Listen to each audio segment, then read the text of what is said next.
پروفسور کیوان مزدا 11 مهر 97 چشم از جهان فرو بست. مردی که به دلیل انجام جراحی‌های سنگین و موفق ستون فقرات در دنیا به پدر ستون فقرات شهرت داشت. من خیلی علاقه داشتم برای آموزش و ریسرچ.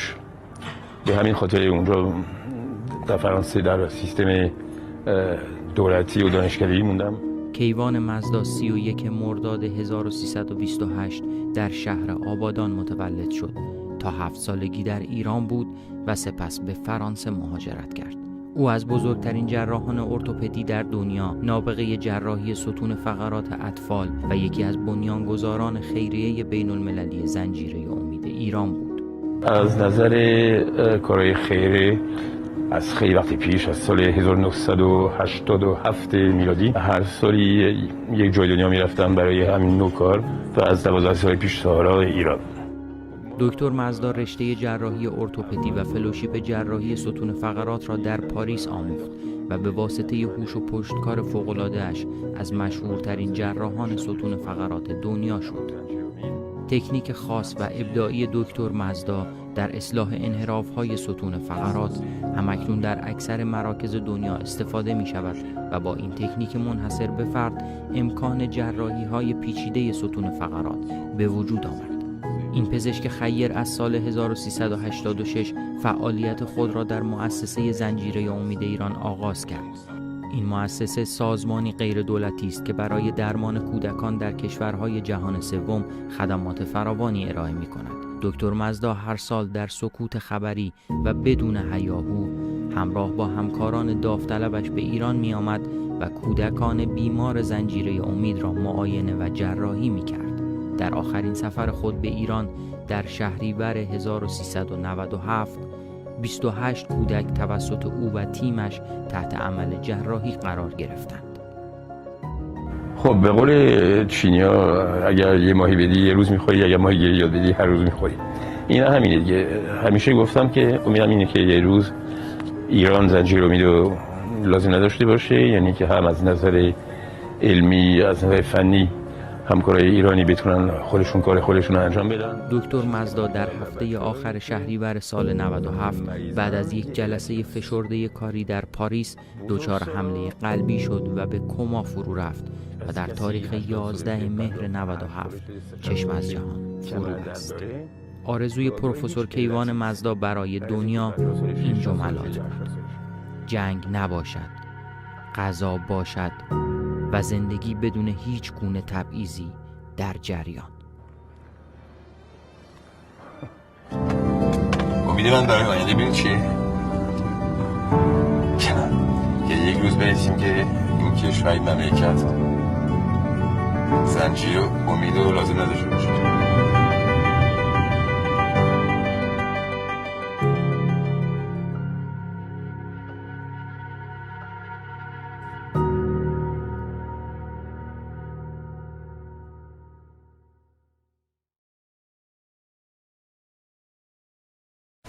Bon, je pense que tout le monde sait, on vient de perdre un de nos grands chirurgiens, qui était surtout un homme vraiment bien, un grand cœur.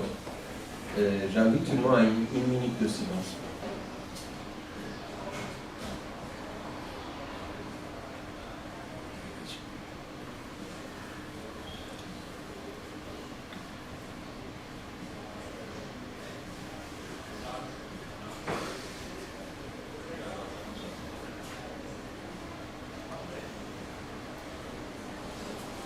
Merci.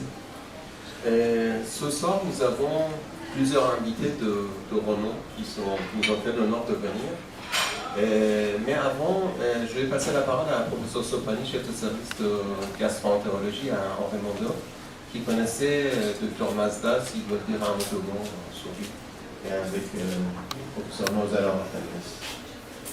En 2002, dans le journal officiel de la République française, je retrouvais mon nom dans les nominations des professeurs en médecine et un peu plus loin, je voyais le nom de Keivan Mazda. J'étais content parce que je retrouvais un compatriote que je ne connaissais pas. Et on s'est retrouvés quelques semaines plus tard dans ce qu'on appelle le séminaire des nouveaux PUPH, professeur des universités, praticien hospitalier. Donc on s'est côtoyé pendant 2 jours.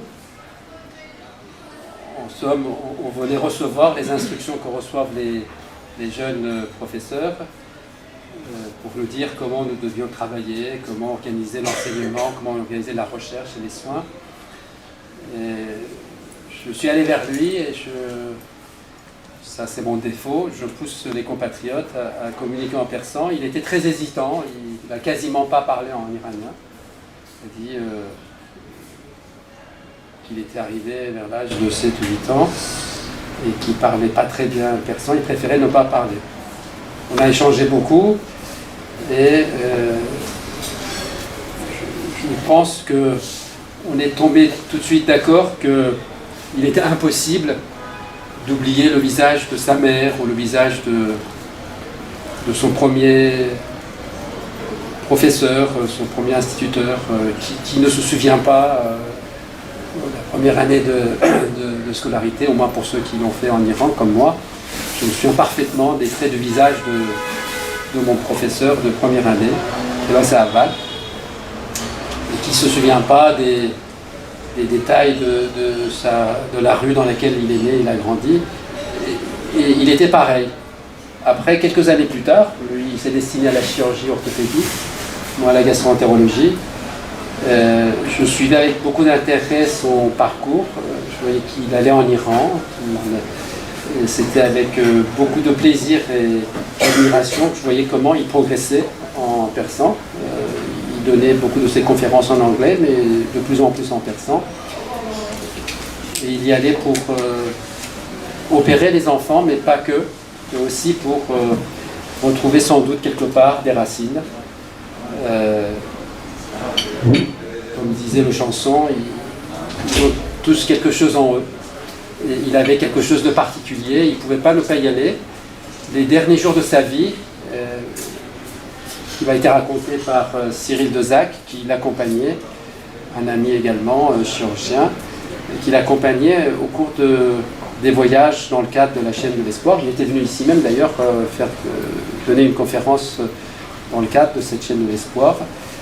Et il me racontait qu'il venait de quitter l'Iran, il était resté quelques heures à Paris, puis il était parti au Brésil pour opérer là-bas et revenir, et il participait à une réunion de l'enseignement pour les fellows en quelque sorte, comme on dit, les internes en orthopédie, en chirurgie orthopédique. Et à ce moment-là, à la fin de la réunion, il ne se sentait pas bien. À ce moment-là, il tombe juste au-dessus du service de la réanimation à l'hôpital Saint-Antoine, ce qui veut dire qu'il a fallu que quelques minutes pour le transférer en réanimation. Mais malheureusement, la nature est plus forte que nous. Et les réanimateurs n'ont pas pu le réanimer. Il s'est écoulé beaucoup de temps pour qu'il puisse lutter contre les spasmes respiratoires. Et l'insuffisance cérébrale était déjà installée lorsqu'ils avaient pu les mettre correctement sur la machine respiratoire, ce qui fait que quelques jours plus tard, il n'y avait pas d'autre choix que de le laisser partir en paix. Du fait de ma spécialité qui n'est pas chirurgicale, je n'ai pas eu de contact professionnel, mais je crois que Nozal, Orohani, s'il peut venir rejoindre. Nozal est neurochirurgien, professeur en neurochirurgie à l'hôpital Bicêtre. Je pense que tu as eu l'occasion d'opérer avec lui. Tu peux le dire quelques mots. En fait, je l'ai connu il y a très longtemps, donc en 2000, à peu près 2002-2003, il était encore professeur. Donc on a commencé à faire quelques interventions ensemble à l'hôpital Robert Debrel. Moi, je m'occupe essentiellement des pathologies de la moelle épinière. Donc c'est à peu près une interface entre des pathologies de la vertébrale et pathologies médulaires. Donc on a eu l'occasion d'opérer quelques fois ensemble, mais progressivement, toute la pathologie pédiatrique est partie à Necker. Donc comme moi je m'occupe des adultes, donc on a eu très rarement l'occasion de travailler ensemble. Ceci dit, je suivais son parcours de loin. Et puis j'avais beaucoup de personnes qui n'étaient plus enfants et qui étaient adultes et qui venaient me consulter après. Et tous les patients avaient vraiment un grand respect pour lui. Ça c'est un élément très important. On peut être un grand chirurgien mais ne pas avoir de bons rapports avec les patients. Il s'en occupait vraiment bien de ses patients et donc marquait l'esprit de ses patients. Probablement le cœur aussi. Ce qu'il avait fait en Iran, c'était extraordinaire. Bon, il avait une personnalité particulière. Il était apprécié par certains et haï par d'autres. Mais c'était un grand chirurgien et je pense une grande personne. Nous allons inviter nos conférenciers ce soir. On va commencer par M. Mignol, Maître Mignol, qui est donc avocat pénaliste à la Cour d'appel de Paris, magistrat honoraire. Il a été lauréat de la faculté de droit de Paris. Il a fait un DES en sciences criminelles. Il a été enseignant en droit privé en d'autres disciplines. Et il a fait l'École nationale de la magistrature, et il a exercé par la suite les fonctions de vice-procureur, juge, président de tribunal, et actuellement il s'occupe du droit pénal et du droit social en exercice privé au cabinet. Ses coordonnées sont sur le site internet. Nous allons inviter M. Hassan Fereshtian, maître Fereshtian, qui est aussi avocat à la Cour d'appel de Paris. Il a fait ses études de son doctorat de droit à Reims et il a un triple parcours. Donc il a fait un doctorat de droit à Reims, après il a fait un doctorat d'études politiques à l'EHESS à Paris, et il a étudié aussi les sciences islamiques dans les écoles séminaristes en Iran, et il a été enseignant à la faculté de Téhéran et de Mashhad en droit. Et actuellement, il est aussi en exercice privé en cabinet à Paris, spécialisé dans le droit d'asile et de famille. Nous allons inviter M. Izali, le troisième orateur, qui est un doctorat en sociologie. Il est enseignant-chercheur et membre du comité scientifique en sociologie à l'Université de Téhéran. Alors, ces personnes qui sont présentes devant vous,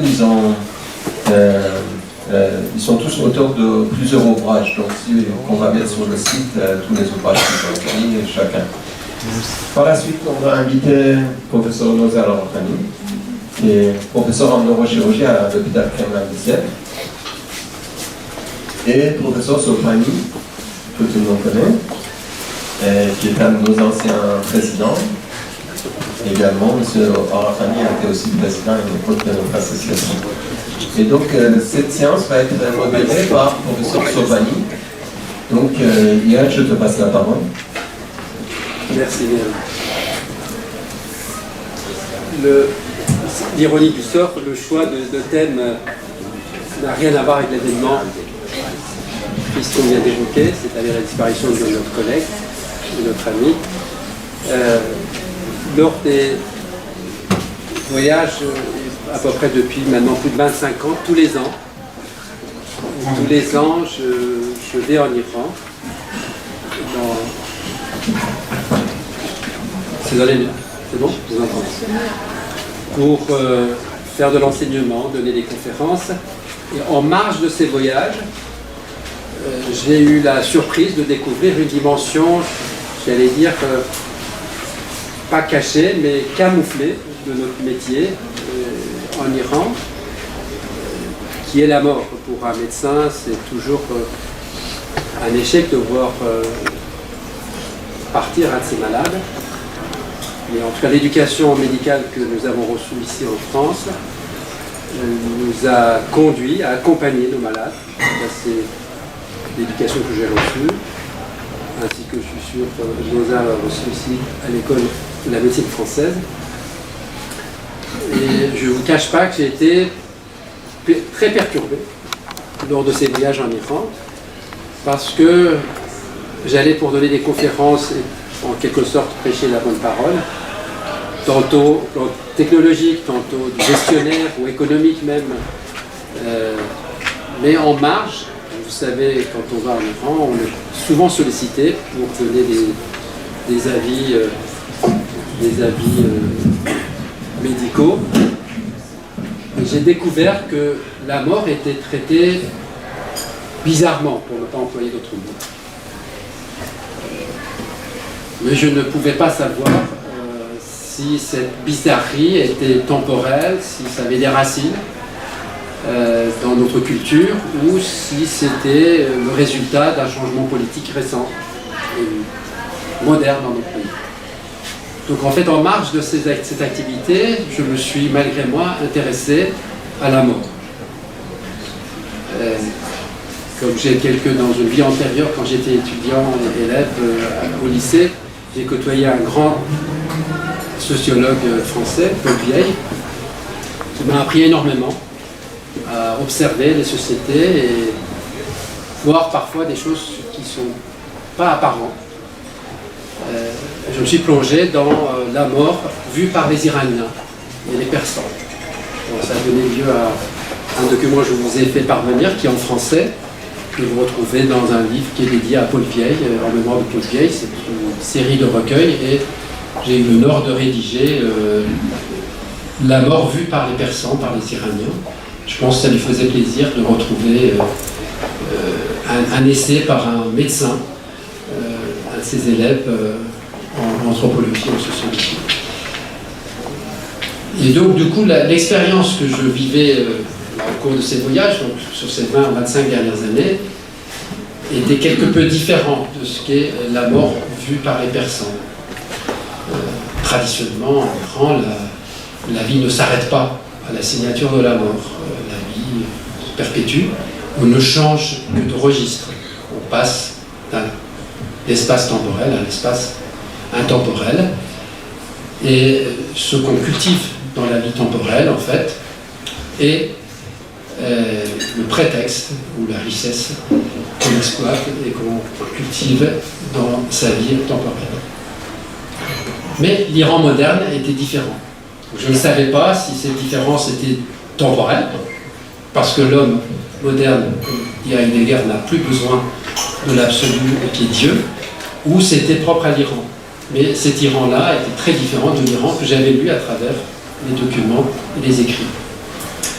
Donc, je me suis approché de Kazem Izadi en disant, écoute, tu es sociologue, tu connais mieux l'Iran que moi, est-ce que ça te dit de participer à une réflexion sur la mort en général? Puis en discutant, c'était aussi peut-être parce que il y a 5 ans, il y a 7 ans qu'on avait commencé ce débat, le thème euthanasie était un thème de l'actualité et Kazem a accepté de travailler sur ce thème et de me guider, de m'aider sur le thème de la mort et très spécifiquement l'euthanasie. C'était en quelque sorte l'euthanasie, c'est une fenêtre, c'est un prétexte pour traiter de la mort en Iran. Puis je me suis aperçu que je ne suis pas le seul à partir en Iran. Keivan Mazda voyait les enfants, et ces enfants ne sont pas mourants, mais Nozal voyage comme moi-même beaucoup en Iran. Et du fait de sa spécialité, qui est la chirurgie, sans doute, je me suis dit, il est également en porte-à-faux avec le phénomène de la mort. Et j'ai vu que chez lui aussi, il y a cette faiblesse de vouloir traiter de la mort et de l'euthanasie, donc il a accepté de collaborer. On avait un vide dans tout ça, c'est que nous sommes devant une société qui se dit religieuse, pieuse, croyante. Il est impossible de traiter de la mort, qui est du domaine de l'au-delà et de la religion, sans quand même traiter de la théologie ou des préceptes théologiques. Et j'ai eu la chance et le plaisir de côtoyer Maître Felechtian, et je lui ai demandé s'il acceptait de collaborer sur ce projet et donner de points de vue religieuse. Au départ, on était parti sur un objectif très ambitieux de vouloir faire une comparaison trans-religieuse. On voulait traiter de la vision de judaïsme, christianisme, de l'islam. Comme nous sommes tous occupés et le temps nous a manqué, on s'est limité à l'aspect religieux iranien, du point de vue iranien. Il a bien voulu accepter de traiter, et dans ce livre qui a été publié déjà en Iran et que vous pouvez trouver à travers Internet ou auprès des librairies ici à Paris, il a écrit 2 chapitres qui donnent les 2 regards de la religion, il en parlera mieux que moi, sur l'euthanasie. On a prévu ce soir que chacun parlera pendant une dizaine de minutes pour donner son point de vue. On va traiter le livre qui est écrit en persan et vous avez compris pourquoi ma motivation et notre motivation d'écrire ce livre en persan. C'était pour susciter le débat. Dans l'espace iranien, dès lors que vous quittez l'espace politique, qui est un espace empoisonné, qui est miné, le débat devient intéressant. Donc il fallait dédramatiser la situation et susciter le débat parce que la pratique, cette fois-ci de l'accompagnement du mourant, à travers la médecine iranienne, m'a paru pas digne de la société iranienne. Et on a voulu que ce livre soit écrit en persan pour que le débat ait lieu auprès des citoyens, mais également auprès des acteurs de la santé, auprès des autorités. L'idée était-ce, d'une part à travers un questionnaire, voir quel est le regard des Iraniens vis-à-vis de la mort, et tout simplement à une question très concrète qu'on posait à travers le questionnaire, peut-être certains d'entre vous d'ailleurs avaient rempli ce questionnaire. Pensez-vous qu'il faille légiférer dans ce domaine d'accompagnement du mourant et d'euthanasie? Un grand nombre de ceux qui répondent à ce questionnaire ont répondu par positif, oui, il faut légiférer. Paradoxalement, lorsqu'on prend sur le même questionnaire la réponse de ceux qui, à une autre question, êtes-vous croyant? Croyez-vous? Pensez-vous que Dieu, les croyants ont une place au moment de la mort? Ceux-là même qui pensent qu'ils sont croyants et que la religion, leurs croyances sont là comme aide et comme garant de ce passage de la vie temporelle à la vie éternelle, et ceux-là même réclamaient, à peu près dans les mêmes proportions, que les laïcs, entre guillemets, que ceux qui, je disais, n'ayant pas ou plus de croyances religieuses, réclamaient une législation dans ce domaine. Alors ça, c'était un point important qui, paradoxalement, dessine une société qui, à la fois, est religieuse, je dis religieuse, mais à la fois profondément séculaire. C'est-à-dire, alors même que mes croyances me protègent, je veux absolument que des lois soient édictées et qu'on légifère pour que je me sente en sécurité au moment où, face à une maladie grave, je dois partir. Donc, en quelque sorte, ce dilemme entre un regard de type Heidegger, où l'homme moderne, il est seul, il est là pour vivre, et que la mort n'est pas une signature pour sa vie éternelle, mais pour éventuellement la fin de son passage et de son séjour dans la vie, mais que la mort est une expérience également moderne, dit Heidegger, pas pour moi, mais pour les autres, parce que les autres font l'expérience de la mort, à travers ma mort, et à ce titre, l'homme moderne, son expérience ou son domaine d'action est limité, parce que la mort est sans doute la seule chose qu'il ne veut pas expérimenter. À ce titre-là, il est imparfait, incomplet dans sa dimension moderne. Mais sa présence dans la collectivité permet aux autres d'expérimenter la mort à travers la mort de nos proches et notre entourage. Et ça, c'est en décalage par rapport à une vision, par exemple, qu'on doit à Rumi, que Noza va détailler mieux que nous.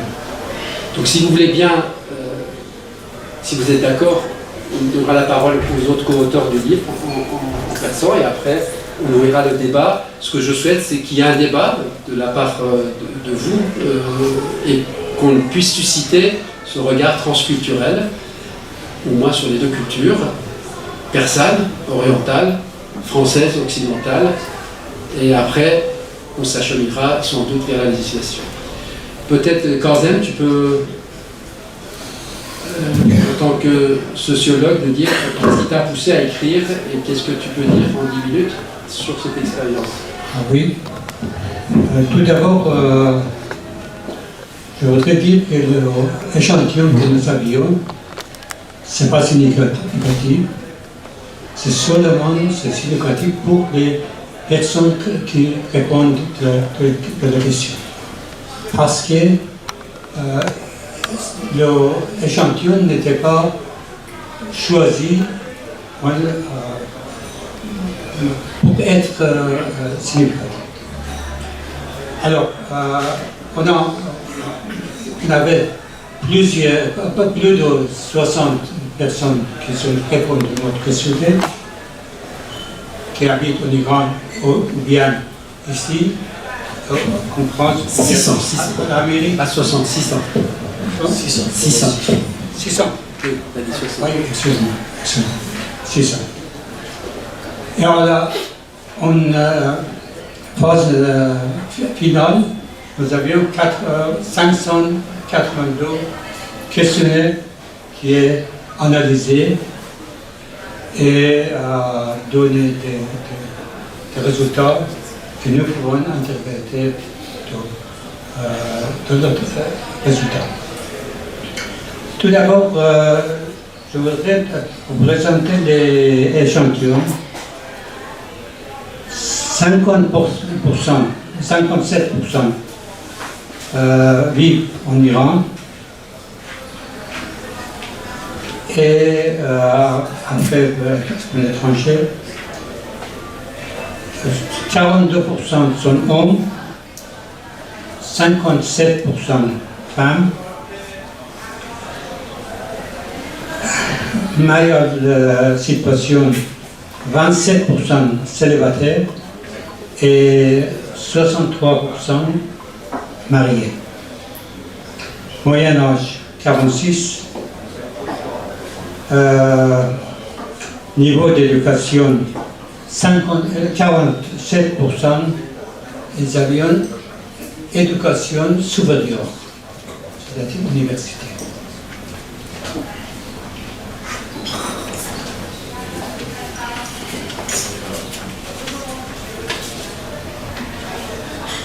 Ils ont un milieu urbain, pas rural.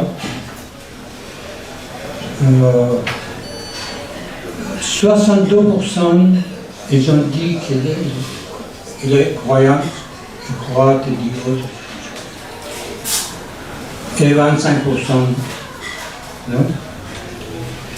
Attitude par rapport à fin de vie, 61% sont favorables à choisir la fin de vie pour soi-même, qui est très intéressant, surtout en Iran, la population iranienne.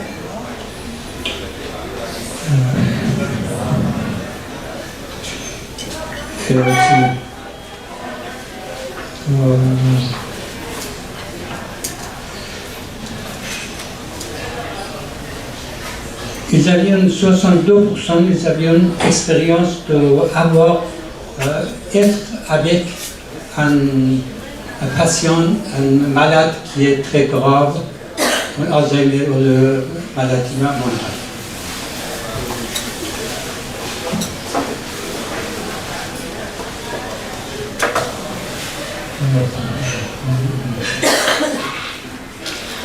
Nous avons demandé si vous êtes favorable à pourquoi.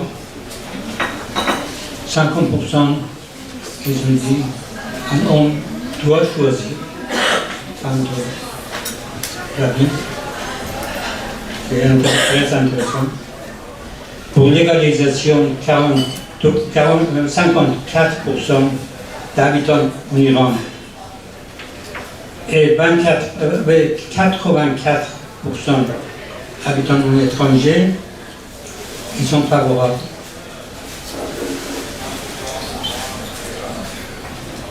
Et après, nous avons proposé pourquoi, si vous n'êtes pas favorable, pourquoi.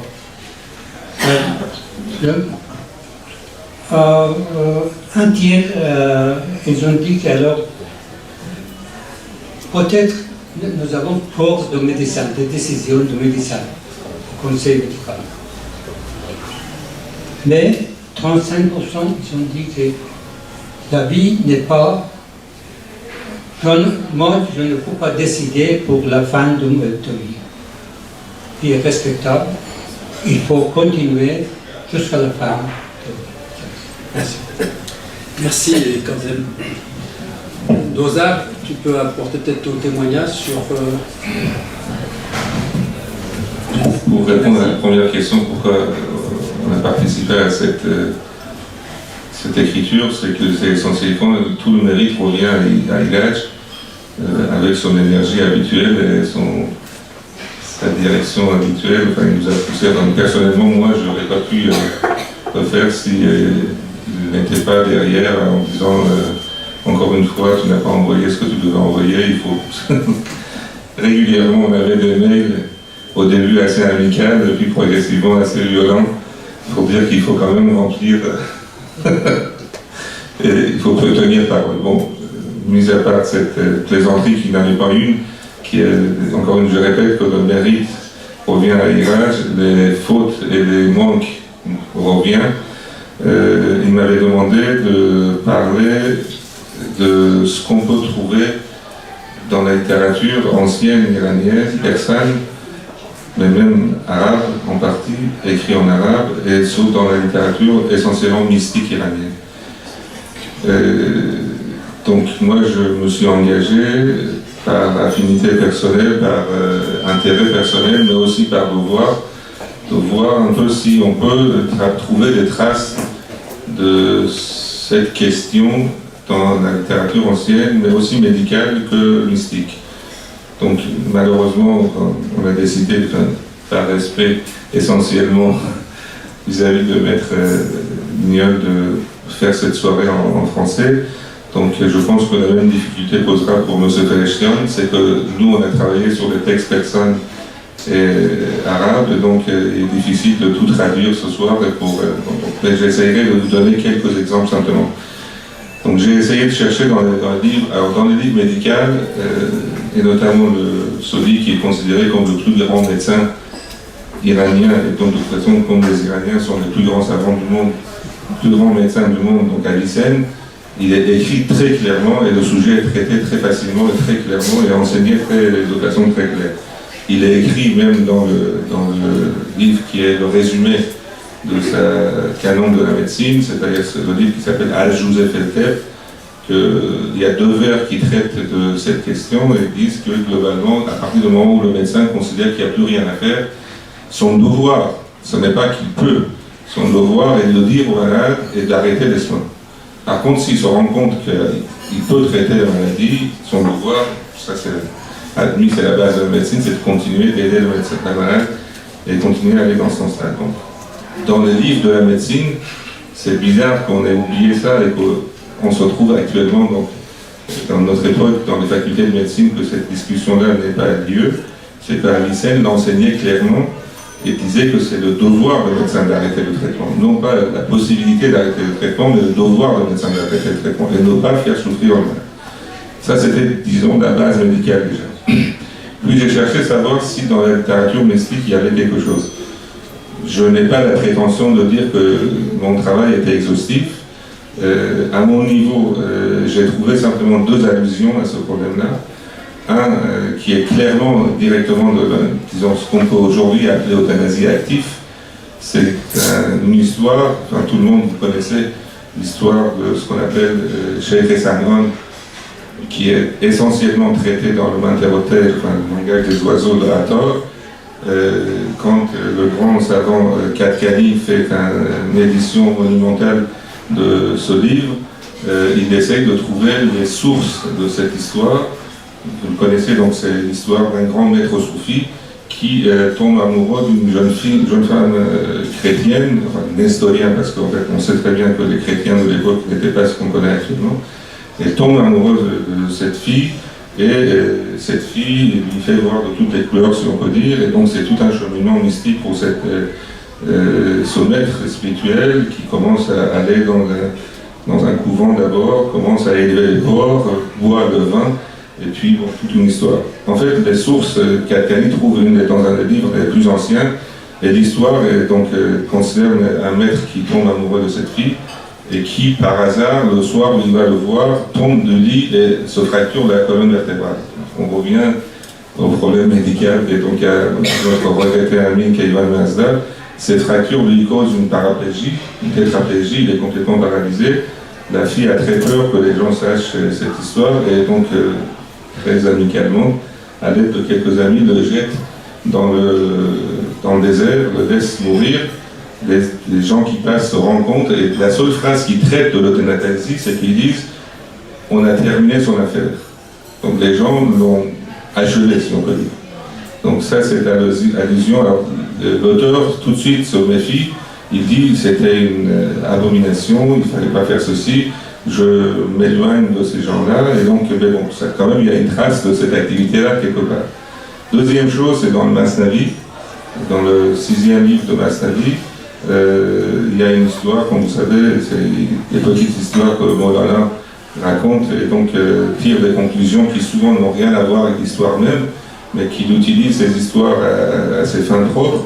Il raconte l'histoire d'un vieux monsieur qui est malade, qui va voir un médecin. Le médecin lui prend le pouls et se rend compte, après cet examen sommaire, que sa maladie est très avancée et qu'il n'y a aucun espoir. Là, il le dit clairement, il dit « je pense qu'on ne peut rien faire, il faut arrêter tout traitement et il faut profiter de la vie ». Il le dit clairement, il faut profiter de la vie et vivre votre vie de la façon dont vous désirez.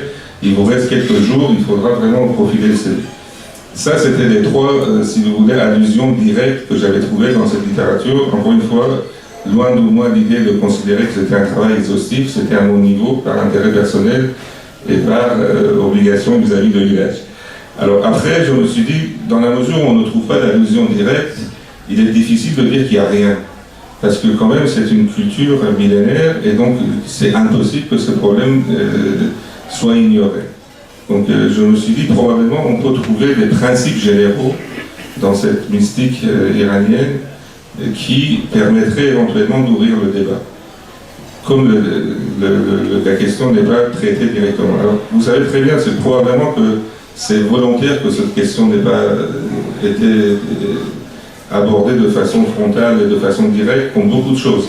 Les choses sont traitées par des anecdotes, par des histoires, par des principes qui sont de prime abord très loin de la question qu'ils veulent traiter, mais qui par allusion et par expérience personnelle, par évolution personnelle, amènent à une réponse. Donc, dans le chapitre que j'ai écrit dans le livre, j'ai essayé de trouver quelques principes généraux dans cette mystique qui permettraient éventuellement d'ouvrir le débat. Je pense que le problème essentiel, le principe qu'on peut traiter, c'est d'abord la place de l'homme dans l'univers et sa place vis-à-vis de son prochain. Et comme vous savez, la mystique essentiellement iranienne est basée sur la notion de l'amour. Et cet amour qui se manifeste dans ce monde doit normalement guider l'ensemble des actions. Alors, à partir du moment où on parle de l'euthanasie, si vous considérez qu'il ne s'agit pas d'une meurtre, mais simplement d'une aide à une personne, par amour et par devoir, les choses peuvent changer. Alors, je ne suis pas en train d'apporter une réponse, c'est peut-être une expérience personnelle.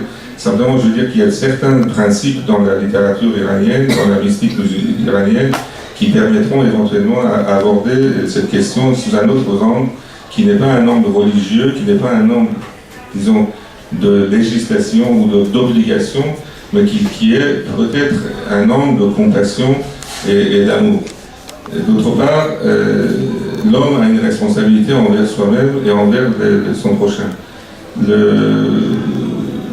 Le fait de dire, parce qu'en fait, qu'est-ce qui se passe dans la réponse religieuse? J'essaie de caricaturiser les choses pour un peu énerver M. Fereshtian qui a passé des nuits et des nuits à discuter ça, c'est qu'ils disent, vous ne pouvez pas intervenir dans les affaires de Dieu. La vie et la mort sont des choses qui sont dans la main de la divinité, ou de toute façon ne nous appartiennent pas. Sauf que j'ai toujours dit, et on avait discuté une fois il y a 13 ans, je sais pas, il y a 5-6 ans avec M. Fereshtian, c'est que la médecine, c'est quelque chose qui systématiquement perturbe les affaires de Dieu. C'est que si à partir du moment où vous considérez que quelqu'un qui est malade, il faut le laisser mourir parce que la maladie a été vue par une divinité, par une destinée ou quelque chose, la médecine ne veut plus rien. La médecine est quelque chose qui fait que perpétuellement et continuellement vous intervenez dans les affaires de Dieu. Et vous essayez justement de contrebalancer ce qu'il avait essayé de faire. La maladie, l'infection, le problème, la douleur. Donc globalement, il faut considérer que ceci est l'affaire du médecin. Il doit intervenir dans ces trucs-là, il faut aider ses patients, il faudra essayer de modifier les choses et suivre son patient et l'aide qu'on peut apporter à ses patients. La dernière chose que je voulais dire, c'est que il faut aussi sortir de la notion juridique, je parle de la jurisprudence religieuse, du péché. Ça, si vous voulez, c'est que globalement, je voudrais juste finir cette introduction parce que j'espère qu'on en discutera beaucoup après. C'est que pour moi, dans ma vie personnelle, il y a un vers d'Orphée qui m'a beaucoup touché depuis mon enfance et qui justement traite de cette notion de péché quand il est commis pour les autres. Ce vers, je suis incapable de le traduire, et il dit Agar sharab khori jolei feshan bar khak. Az an gunah ki sudi resat be ghair shebak. Merci. Merci.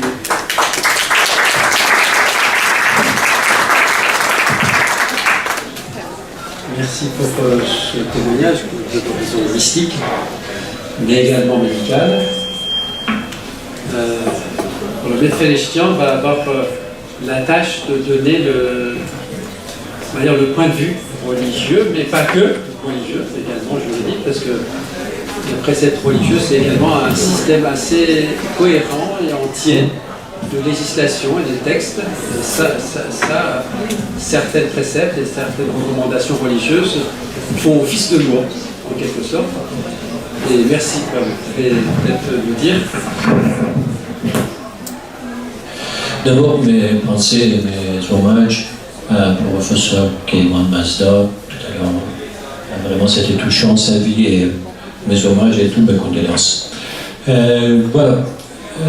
La question de l'euthanasie, du point de vue religieux, est très compliquée et c'est un peu tabou en Iran pour aborder cette question. Pourquoi? Parce que depuis quelques décennies, notre vie, la vie iranienne, est un peu vue dans le paradoxe. Notre vie est paradoxale. Peut-être depuis quelques décennies, à cause de deux choses surtout. D'abord à cause de la modernité. Nous, on était musulmans depuis longtemps, depuis des siècles. Après, il y avait la modernité. Notre vie est devenue moderne.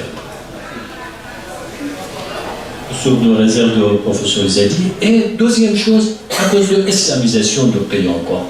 Ça veut dire, on est un peu entre modernisation, il y a 40 ans entre islamisation. Maintenant, toute la loi d'Iran, selon la constitution iranienne, il doit être en harmonie avec la loi islamique. C'est un principe de constitution iranienne. Mais nous, les Iraniens, est-ce qu'on est vraiment croyants? Est-ce qu'on est pratiquants? Non. Honnêtement, il y a beaucoup d'Iraniens, actuellement, la majorité des Iraniens ne sont pas pratiquants. Donc, croyance, c'est un sens large. On ne peut pas dire vraiment combien de croyants et combien de non-croyants parce qu'il y a plusieurs choses de croyance. Mais par contre, pour pratique, quand on voit les gens d'être pratiques ou non, il n'y a pas beaucoup de pratiquants. Mais par contre, alors, peut-être vous me demandez quel était l'intérêt ici de parler de la religion et le regard de religion vers l'euthanasie. Certains disent on s'en fiche de la religion. C'est votre affaire, c'est pas notre affaire. Mais non, c'est nécessaire. Pour deux raisons. Il faut parler de l'islam, de la religion aussi pour l'euthanasie. Première raison, c'est ce que je viens de dire, c'est notre vie paradoxale. Je vous donne un exemple. Il y a quelques temps, j'avais un client. Son dossier, il était en maison d'arrêt. Son dossier était devant le juge d'instruction. C'était fini presque tous les dossiers. On attendait que le juge il envoie vers le jugement. D'un jour, je reçois un coup de fil de cabinet de juge d'instruction. Donc, il y a quelques pièces qu'il a ajoutées avant la fin d'instruction. C'était quoi? Ils ont exploité son téléphone portable. Il y avait quelques photos. Après, je dis d'accord, le cabinet de juge a imprimé les photos et il y avait une nouvelle interrogation pour mon client. J'étais avec. les clients avant pour préparer son défense, son interrogation devant le juge. C'était quoi? Il y avait plusieurs photos. Certaines photos, il n'y avait aucune relation, aucun rapport avec les faits, mais il y avait quelques photos un peu bizarres. Lui, il était dans la cérémonie de Ashura avec les grands drapeaux noirs, Yah Hussein, et avec il était en train de faire la cérémonie religieuse, Yah Hussein. Et dans son dossier, là il était devant un juge pénal, mais son dossier, il était déjà demandeur d'asile, il était réfugié. Parce qu'il y avait changement de la religion, il était devenu chrétien. Alors, j'ai vu sa photo, je lui ai dit, voilà, on va se préparer pour le juge. Qu'est-ce que tu vas dire? Cette photo, c'était où? Il dit, ouais, c'était Ashura. 10e jour de Muharram, c'est le deuil religieux chez les musulmans chiites. Je lui dis, alors, si le juge demande, vous êtes monsieur chrétien, ça fait 5 ans que vous êtes converti au christianisme, qu'est-ce que vous faisiez pour Ashura? Il dit, oui, je suis chrétien, mais quand même, je suis musulman. Quand même, Ashura. Je dis, non, ça ne marche pas comme ça. Il dit, non, Ashura, je ne peux pas. Ashura, je dois aller pour faire pour Hossein quelque chose. Je dis, au moins, tout dit devant le juge, Ashura, je dois manger et aimer. Pour cela, je suis allé. Tu ne peux pas dire, Ashura, je dois faire quelque chose pour Imam Hossein. Il y a une sorte de repas spécialiste pour le jour de Ashura, 10e jour de Muharram. C'est un paradoxe de nous. C'est notre paradoxe. Même quand on convertit à une autre religion, au fond de nous-mêmes, on est quelque part musulman, c'est quelque part, on respecte certaines règles religieuses, et en plus, il n'y a aucun changement en Iran actuellement hors la loi. Ça veut dire, ce que j'ai essayé ici dans ce livre, de donner le message pour deux groupes. D'abord, pour l'État iranien, parce que l'État aujourd'hui c'est une république islamique, je voulais ouvrir un petit chemin pour les islamistes au pays. Islamistes, pas dans le sens de l'intégrisme, c'est les musulmans, les pratiquants. Et deuxième chose, pour la famille. Ancienne génération, nos parents, notre grands-parents sont pratiquants, souvent sont pratiquants. Et donc moi je suis ici, je vois souvent les gens à notre génération, parfois ils m'appellent pour certaines questions religieuses, il dit oui parce que ma mère il me demande à quelle heure je dois faire prière parfois. Lui il est athée, parfois contre la religion, mais il dit vous savez moi je suis contre la religion, tout ça, même ma mère il demande quelle heure on fait la prière. Bon. Donc ça veut dire pour cela on ne peut pas aborder la question de l'euthanasie sans parler de la religion. Ce que j'avais fait dans les chapitres, deux chapitres de ce livre, j'ai parlé de deux choses. D'abord, est-ce que, selon l'islam, on peut autoriser l'euthanasie ou non? Et deuxième chose, la responsabilité de médecins et d'infirmières, de ceux qui s'impliquent dans l'euthanasie. Pour la responsabilité d'infirmière, je dis brièvement, il y a 4 avis. Selon le premier avis, il faut le médecin qui pratique l'euthanasie, il faut passer à la loi de Talion, loi de Qisas. Ça veut dire qu'il faut qu'on le tue parce qu'il a tué quelqu'un. Et deuxième, il faut qu'il paye diye, le prix de sang. Le prix de sang, on dit diye. C'est-à-dire qu'il y a un prix pour équivalent de, je ne sais pas, 100 moutons, ou, je ne sais pas, 100 chameaux, donc voilà, il faut payer ça. Et certains disent non, ça dépend. Si euthanasie active, parce que le médecin il fait quelque chose, il a tué quelqu'un. Mais par contre, s'il est passif, ça veut dire il coupe, il arrête le traitement. Dans ce cas-là, c'est euthanasie passive. Dans ce cas-là, le médecin n'a rien fait. Donc, on ne peut pas toucher son médecin parce qu'il n'a pas tué quelqu'un. Et quatrième avis, qui est très important, on fait la différence entre deux sortes de vie. En persan ou en arabe, on dit la vie mustara et non mustara. La vie qui est déjà, je ne sais pas est-ce qu'il y a une tradition en français pour ce terme-là ou non, la vie mustara et non mustara. Mustara, c'est-à-dire vraiment une vie qui il est avec quelqu'un. Hein? Établi, et que, comme on dit médicalement pour non établi, qu'est-ce qu'on dit là? C'est-à-dire une vie qui vraiment c'est pas vie. Ça veut dire la personne qui, on ne sait pas, une vie ou non, n'existe pas. En médecine, ça n'existe pas. On est mort pour une heure. D'accord. Vous avez fait ce chose-là. Dans ce cas-là. Ah, il reste d'accord. Oui. Non. Non, c'est d'enfer dans la religion, comme on dit, ça veut dire une vie qui est vraiment. Le passage. Oui, ça veut dire vraiment la personne, on dit mortazal, on langue arabe. Il est en train de passer d'un étage. Mourant, quelque part on peut dire mourant, en personne on dit mortazal. Oui. Et voilà. Après, pour question d'euthanasie. L'euthanasie n'existe pas dans l'islam. Ni, ça veut dire on ne peut pas trouver, est-ce que le verset de Coran ou le hadith du prophète nous autorise l'euthanasie ou non. Ça, c'est pas possible parce qu'il n'existe pas. Ce que j'avais fait, j'ai trouvé, c'est-à-dire j'ai essayé de trouver certaines règles parmi les règles islamiques pour savoir est-ce qu'on peut pratiquer ou non. Donc 12 règles j'ai trouvé, c'est-à-dire qu'on peut utiliser 12 ou 13 presque pour euthanasie et 12 ou 13 contre. Donc, ce n'est pas la peine que je rentre dans les détails, mais juste ce que Nozel vient de dire. Donc, c'était quoi la dernière poésie de Hafez? Que si il y a utilité pour les gens, n'est-ce pas? Agasoul. S'il y a utilité, exactement. C'est-à-dire, les savants, c'est-à-dire les raisons qu'on peut trouver, est-ce que quand on pratique l'euthanasie, est-ce qu'il y a utilité ou non? Est-ce qu'on tue quelqu'un? On va l'aider ou non? On est en train de tuer. Si on est en train de tuer, dans ce cas-là, on ne peut pas dire c'est l'utilité, c'est pas dans l'utilité. Par contre, si on est en train d'aider, de faire un passage d'ici-bas vers l'autre côté, ça peut être on peut utiliser ça comme une preuve pour l'euthanasie.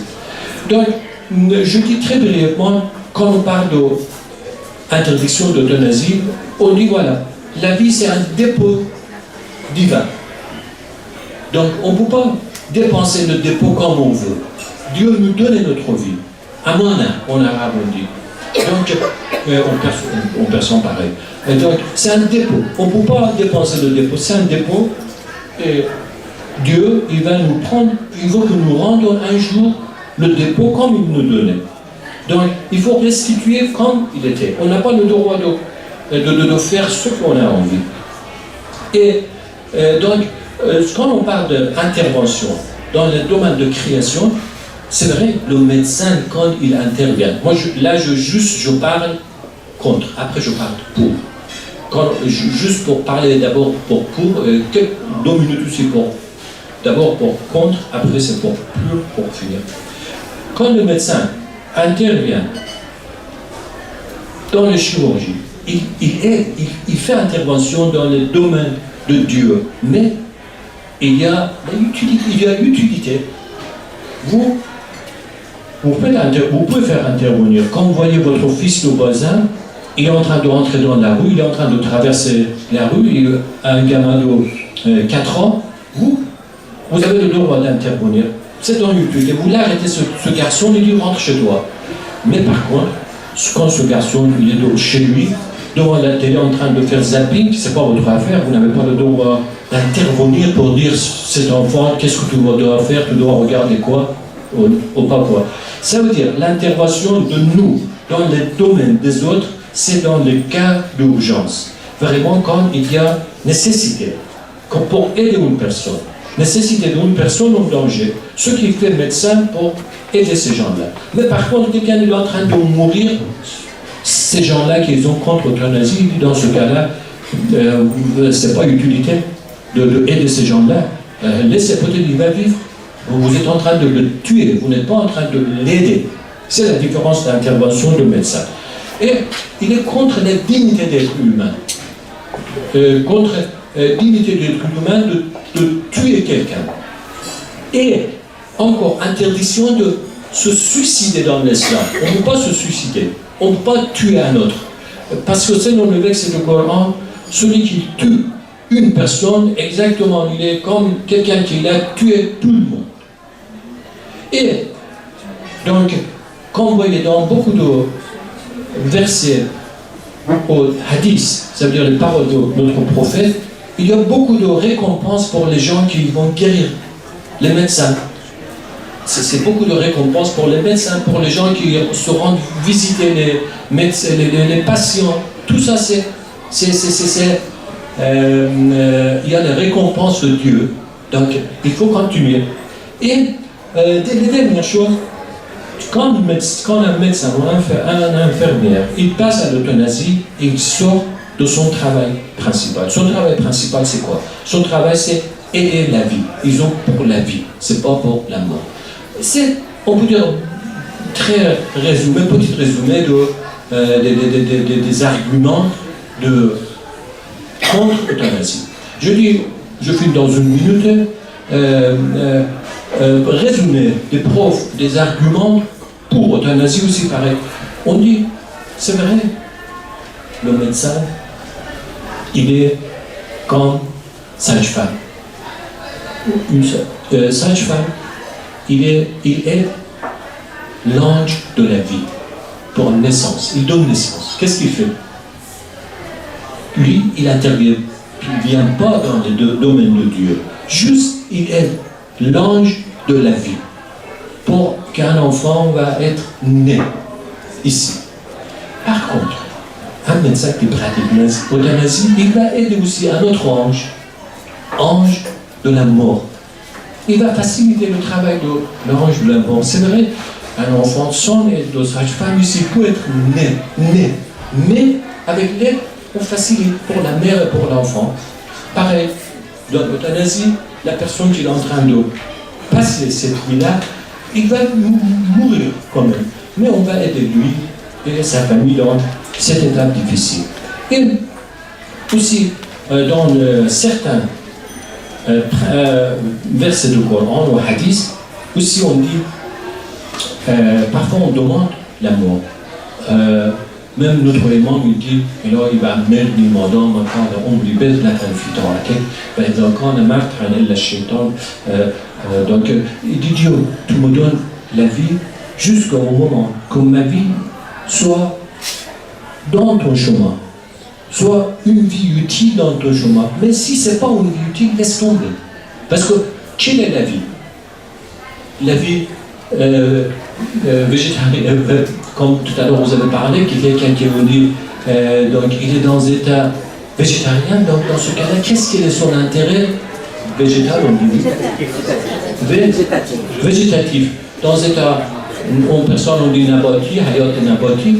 Donc dans ce cas-là, quel est son intérêt pour vivre? C'est pas une vie, une personne, une grand-père, ou un enfant, ou une grand-mère qui est vraiment dans son lit, il ne pourrait pas manger, il est devenu comme un enfant, il perd sa dignité. Tout à l'heure, les autres, ils utilisent la dignité. Ici, on peut utiliser la dignité, parce que cette personne, il est en train de perdre, il perd sa dignité. Ses enfants, il doit mettre les sous dans sa bouche, il a perdu sa dignité. À partir de maintenant, il n'est pas un être humain digne de l'humanité, digne d'un être humain.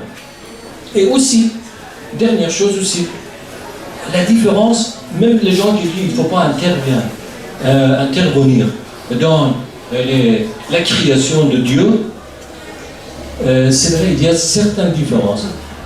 On peut dire, notre intervention médicale, c'est intervention c'est pas dans la création, c'est intervention dans la continuation de la vie. Ça veut dire, le médecin, pour aider, comme les sages-femmes, pour aider pour la naissance d'un enfant, il ne crée pas un enfant.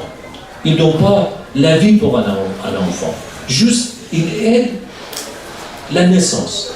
Pareil aussi, un médecin qui pratique l'euthanasie, il tue pas quelqu'un, il tue pas. Par contre, il aide le passage de ici-bas vers l'autre côté. Je peux dire brièvement ce que j'ai essayé de faire, une balance entre les deux, contre et pour. Juste, je voulais ouvrir la discussion sur ce sujet qu'en Iran on considère comme tabou et on ne parle pas de ce sujet. Je pense un bout de ce bouquin ici, c'est très important de ouvrir donc la discussion sur ce sujet. C'est pas un sujet de tabou. Vous voyez, tout à l'heure, je dis, même dans la religion, je peux parler, la religion nous laisse l'autorisation pour pratiquer l'euthanasie. Même certaines règles, tout à l'heure, que les gens qui sont contre l'euthanasie utilisent ces règles pour argumenter contre l'euthanasie, on peut utiliser les autres règles pour ouvrir le débat.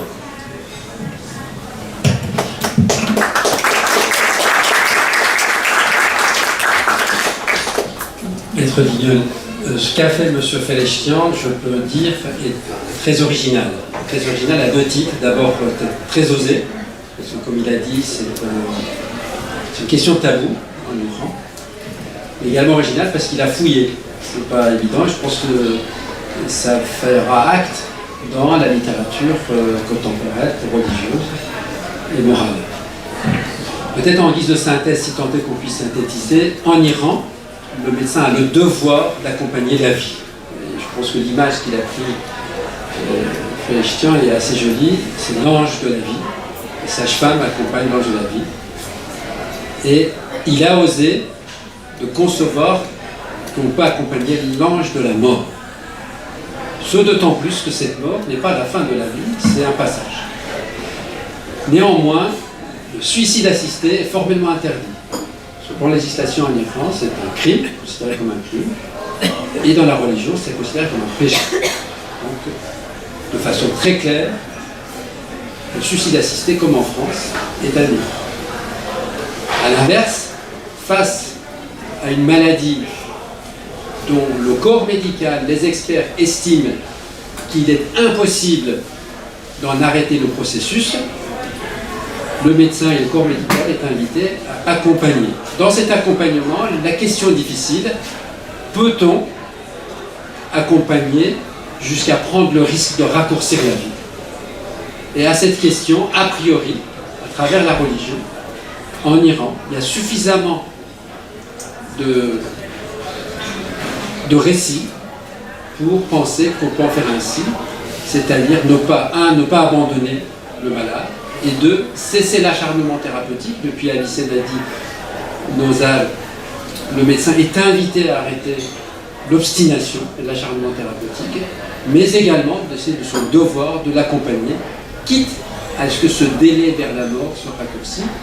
Ce qui serait intéressant pour nous, c'est que vous donniez peut-être l'aperçu de ces problématiques en France, et puis sur le plan de législation, sachant qu'en Iran, il n'y a pas de législation relative à l'euthanasie. Bonsoir mesdames, bonsoir messieurs, messieurs les professeurs, mon cher confrère. Merci beaucoup de m'avoir invité, je suis très honoré et je suis particulièrement honoré du fait que je comprends l'effort que vous faites d'employer la langue française. Malheureusement, moi, je suis incapable de vous rendre la politesse. J'avais prévu, parce que comme toujours, malgré les meilleures prévisions, il y a un petit peu des problèmes d'ajustement, j'avais prévu de vous présenter la question des aspects sociétaux, religieux et juridictionnels, culturels de l'accompagnement du mourant, exemple de l'euthanasie en Iran et en France. Alors, ce que je m'étais dit, c'était que sur le plan philosophique, éthique, sociologique, l'accompagnement du mourant relève de la conception de la vie et de son après. La vie est-elle sacrée? Est-elle le bien le plus précieux pour l'homme? La perte d'importance des religions a réduit la croyance dans un au-delà radieux. L'enfer est maintenant plutôt avant qu'après la mort. Et la souffrance n'est plus rédemptrice. Alors je parle évidemment comme un occidental qui a été élevé dans la religion catholique, qui n'est plus croyant et qui donc est complètement laïque. Et donc il comprenait que c'est avec cet esprit que j'ai abordé le sujet. Et donc on constate que l'aspect social de la mort en France s'atténue et que les rites disparaissent. ils sont venus, ils sont tous là, dès qu'ils ont entendu ce cri. Elle va mourir, la maman. Bien, Charles Aznavour, je crois, aujourd'hui, ne serait pas amené à écrire cela. Pourquoi? Eh bien, parce que le développement de l'individualisation dans la société, les progrès fantastiques de la médecine ont complètement transformé le rapport de l'homme à la mort et le rapport du patient à son médecin. Désormais, en France, on meurt surtout à l'hôpital, dans 58% des cas, mais il faut ajouter 12% de cas où on meurt dans les EHPAD ou les maisons de retraite, ce qui ressemble quand même un petit peu. La médecine avait d'abord donné l'impression d'avoir le droit sur la mort, en quelque sorte, puisque, avec un certain paternalisme, elle se livrait à de l'acharnement thérapeutique. Puis, l'évolution des droits du malade, le développement de ces droits, les conditions de la mort sont modifiées et sont devenues le résultat d'un colloque singulier entre le médecin et son patient. L'esprit de la législation la plus récente a conduit à inciter le patient, ou le futur patient, futur mourant, créancier de soins palliatifs, titulaire de nouveaux droits, essentiellement le droit de s'opposer à tout traitement, le droit de prendre des directives anticipées, le droit de désigner une personne de confiance, et tout ceci a permis, fait qu'on incite la personne à réfléchir aux conditions de sa disparition, et s'il en ressent besoin, à la manière de faire savoir quels sont ses souhaits, ses vœux pour ce moment. Et quelques-uns sont quelquefois originaux pour faire connaître leur volonté. Ainsi, je crois, des médecins américains n'ont pas réanimé un patient qu'on leur amenait dans un état d'inconscience parce qu'il avait fait tatouer sur sa poitrine « ne pas réanimer ». Les médecins ont respecté et ne l'ont pas réanimé. Du point de vue juridique, en France, bien sûr, l'engagement du mourant dépasse très largement la question de la législation de l'euthanasie qui ne peut s'apprécier qu'au regard de l'ensemble des moyens actuellement ouverts aux soignants ou aux aidants. De très nombreuses et délicates questions se posent relativement à l'encadrement de l'action des soignants par le droit. Et on l'a bien vu, ça a été très bien amené par mon confrère et par mes voisins, c'est que l'obligation pour encadrer la question de ce passage par le droit, c'est très difficile et ça pose énormément de questions. Par exemple, qu'est-ce que c'est la mort? Est-ce que la mort, c'est la fin du souffle de vie? Les religions nous parlent beaucoup du souffle, donc la fin de la respiration. Ou au contraire, est-ce que c'est la fin de l'activité cérébrale et un électroencéphalogramme plat? Depuis une dizaine d'années, le droit français a beaucoup évolué actuellement à l'occasion des débats concernant la future loi bioéthique. Et se pose la question, à l'occasion de cette loi, c'est dans le texte, se pose la question d'une évolution éventuelle vers l'acceptation de l'euthanasie en droit français. Alors j'avais prévu de vous présenter le droit positif français, moi je peux bien le couper puisque j'avais pensé pouvoir parler une vingtaine de minutes, mais je peux, bon. Alors, puisque je peux, je me laisse aller, je peux vous dire. Donc, ce que je vous propose, c'est de voir d'abord le droit positif français, et puis de se poser la question, quid de l'euthanasie. Alors, le droit positif français, est marqué d'abord par la Déclaration des droits de l'homme et du citoyen de 1789, qui, je vous rappelle, rappelle à tous, dont l'objet est de rappeler à tous les droits naturels, ça nous renvoie aussi à une certaine conception, donc les droits naturels, inaliénables et sacrés de l'homme, repris dans le préambule de la Constitution de 1946 et actuellement applicable comme faisant partie du bloc de constitutionnalité, la fameuse Constitution du 4 octobre 1958. Le développement, l'évolution récente, relativement récente, montre un grand attachement de la France aux droits de l'homme, notamment à la suite de son adhésion aux conventions ou institutions internationales, notamment européennes. Ce qui me semble distinguer la France de ce point de vue-là de l'Iran, là je lance peut-être un peu vite, où je crois que la charia juridiquement est applicable. Or la charia ne me paraît pas très compatible avec la notion de droit de l'homme, même si, et j'ai lu de bons ouvrages, monsieur le professeur, qui m'indiquaient que la société iranienne était devenue séculaire, sans grand décalage avec les sociétés occidentales. Je vous remercie de m'avoir donné ces éléments. Après de nombreux rapports et de nombreuses propositions de loi et de débats publics, le droit français actuel est le résultat essentiellement de deux lois. La loi dite Leonetti et la loi Claes-Leonetti. Alors, je vais essayer de balayer rapidement ces deux lois. La première, la loi Leonetti. Le législateur français s'est intéressé avant 2005, puisqu'elle est de 2005 cette loi, notamment en 1999, par le vote d'une loi visant à garantir l'accès aux soins palliatifs, et en 2002 à propos des droits des malades et de la qualité du système de santé. En 2003, un fait divers a eu un énorme retentissement. Vous le connaissez tous, mais je le rappelle un instant, c'est l'affaire Vincent Imbert. L'affaire Vincent Imbert, voilà un homme âgé de 21 ans, tétraplégique, muet et aveugle, mais dont l'intelligence n'avait pas été atteinte et qui entendait, c'est qu'il avait. Il a été victime d'un accident de la circulation, c'est ce qu'il a mis dans cet état. Et il a écrit au président de la République de l'époque, Chirac, pour lui demander le droit de mourir.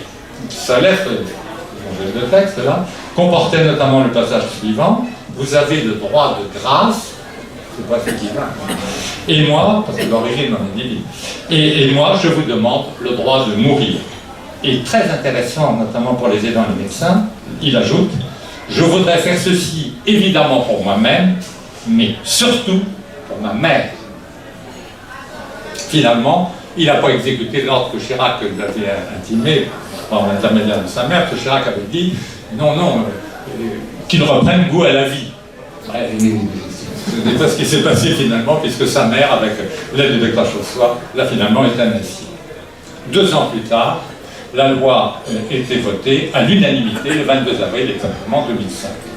Elle concerne expressément la situation de fin de vie et elle édicte 4 séries de règles relatives au refus des soins par le malade, au rejet de l'obstination déraisonnable dont vous parliez, monsieur le professeur, au traitement antidouleur, même, vous disiez aussi, si la peau est faible, d'entraîner le décès ou de réduire l'agonie. Et enfin, le rejet, alors clairement, de l'euthanasie. Alors, balayons rapidement, le refus ou l'arrêt des soins. Le texte nous dit, lorsqu'une personne en phase avancée ou terminale d'une affection grave, incurable, quelle qu'en soit la cause, décide de limiter ou d'arrêter tout traitement, le médecin respecte sa volonté après l'avoir informé des conséquences. La personne peut décider par anticipation de directives anticipées, de faire connaître sa volonté concernant ces conditions de limitation ou de l'arrêt des traitements, pour l'hypothèse où elle ne sera plus en mesure de s'exprimer au moment où la question se poserait. Elle peut aussi désigner une personne de confiance dont l'avis prévaut sur tous les autres avis, sauf l'avis médical, et évidemment sauf des directives anticipées. Sous l'empire de la loi du 22 avril 2005, la Cour européenne des droits de l'homme a rendu un arrêt dans l'affaire Lambert contre France à propos d'une jeune fille qui était dans un état végétatif, justement, et cet arrêt a été rendu au visa, et ça c'est très intéressant. Les articles 2, 3 et 8 de la Convention européenne des droits de l'homme, et ces articles prévoient quoi? 2, le droit à la vie. 3, l'interdiction des tortures ou des actes de barbarie. Et 8, le droit au respect de la vie familiale et privée. L'obstination des raisonnements. Dès la loi du 4 mars 2002, dite loi Kouchner, le législateur avait condamné implicitement l'obstination des raisonnements, qu'on appelle aussi acharnement thérapeutique, en décidant que toute personne, à compte tenu de son état de santé et de l'urgence des interventions que celui-ci requiert, le droit de recevoir les soins les plus appropriés, de bénéficier des thérapeutiques dont l'efficacité est reconnue et qui garantissent la meilleure sécurité sanitaire au regard des connaissances médicales avérées. Les actes de prévention, d'investigation ou de soins ne doivent pas, en l'état des connaissances médicales, lui faire courir des risques disproportionnés par rapport aux bénéfices escomptés. C'est toujours cette problématique qu'on rencontre. Et les professionnels de santé, ça on le rappelle, parce que c'était pas nécessaire pour certains, mettent en œuvre tous les moyens à leur disposition pour assurer à chacun une vie digne jusqu'à la mort. Dès son premier article, la loi Leonetti, dans la loi Leonetti, il est affirmé « Ces actes ne doivent pas être poursuivis par une obstination déraisonnable lorsqu'ils apparaissent inutiles, disproportionnés ou n'ayant d'autre effet que le seul maintien artificiel de la vie, ils peuvent être suspendus ou ne pas être entrepris. » Le traitement de la douleur. Le législateur de 2002 déjà avait décidé que toute personne a le droit de recevoir des soins visant à soulager sa douleur. Celle-ci doit être en toutes circonstances prévenue, évaluée, prise en compte et traitée. En 2005, le législateur ajoutera, si le médecin constate qu'il ne peut soulager la souffrance d'une personne en phase avancée ou terminale d'une affection grave et incurable, quelle qu'en soit la cause, qu'en lui appliquant un traitement qui peut avoir pour effet secondaire d'abréger la vie, il doit simplement en informer le malade. Le préambule de la Constitution de 1946, toujours applicable bien sûr, proclame que tous ont droit à la protection de la santé, et la loi du 9 juin 1999 proclame le droit pour toute personne malade dont l'état le requiert d'accéder à des soins palliatifs et à un engagement. Et une circulaire dite Larocque de 1986 définit ainsi les soins palliatifs. Ce sont des soins actifs et continus pratiqués par une équipe plus interdisciplinaire en institution ou à domicile et qui visent à soulager la douleur, à apaiser la souffrance psychique et à sauvegarder la dignité de la personne et à soutenir son entourage. Voilà l'apport de la loi Leonetti. En 2016, le 2 février 2016, c'est un peu 10 ans après, est intervenue la loi Claes-Leonetti. Alors, la Cour des comptes avait déjà remarqué que la France avait pris beaucoup de retard en matière de soins palliatifs, puisque 80% des personnes qui y auraient droit, en réalité, n'y ont pas accès. Et que actuellement, je crois, 13 000 personnes meurent, âgées de plus de 75 ans, meurent aux urgences, c'est-à-dire sans bénéficier, bien sûr, de ces fameux soins. Mal appliquée parce que mal connue, la loi Leonetti n'a pas permis de régler toutes les questions posées par la situation de fin de vie, et sans y parvenir complètement, la loi Claes-Leonetti, un parlementaire de l'opposition et un parlementaire de la majorité, c'est pour ça qu'il y a ces deux noms, cette loi donc confirme et renforce les dispositions de la loi Leonetti et ajoute que le refus ou l'arrêt du traitement demandé par le malade n'est plus un souhait que peut considérer le médecin, mais c'est un droit.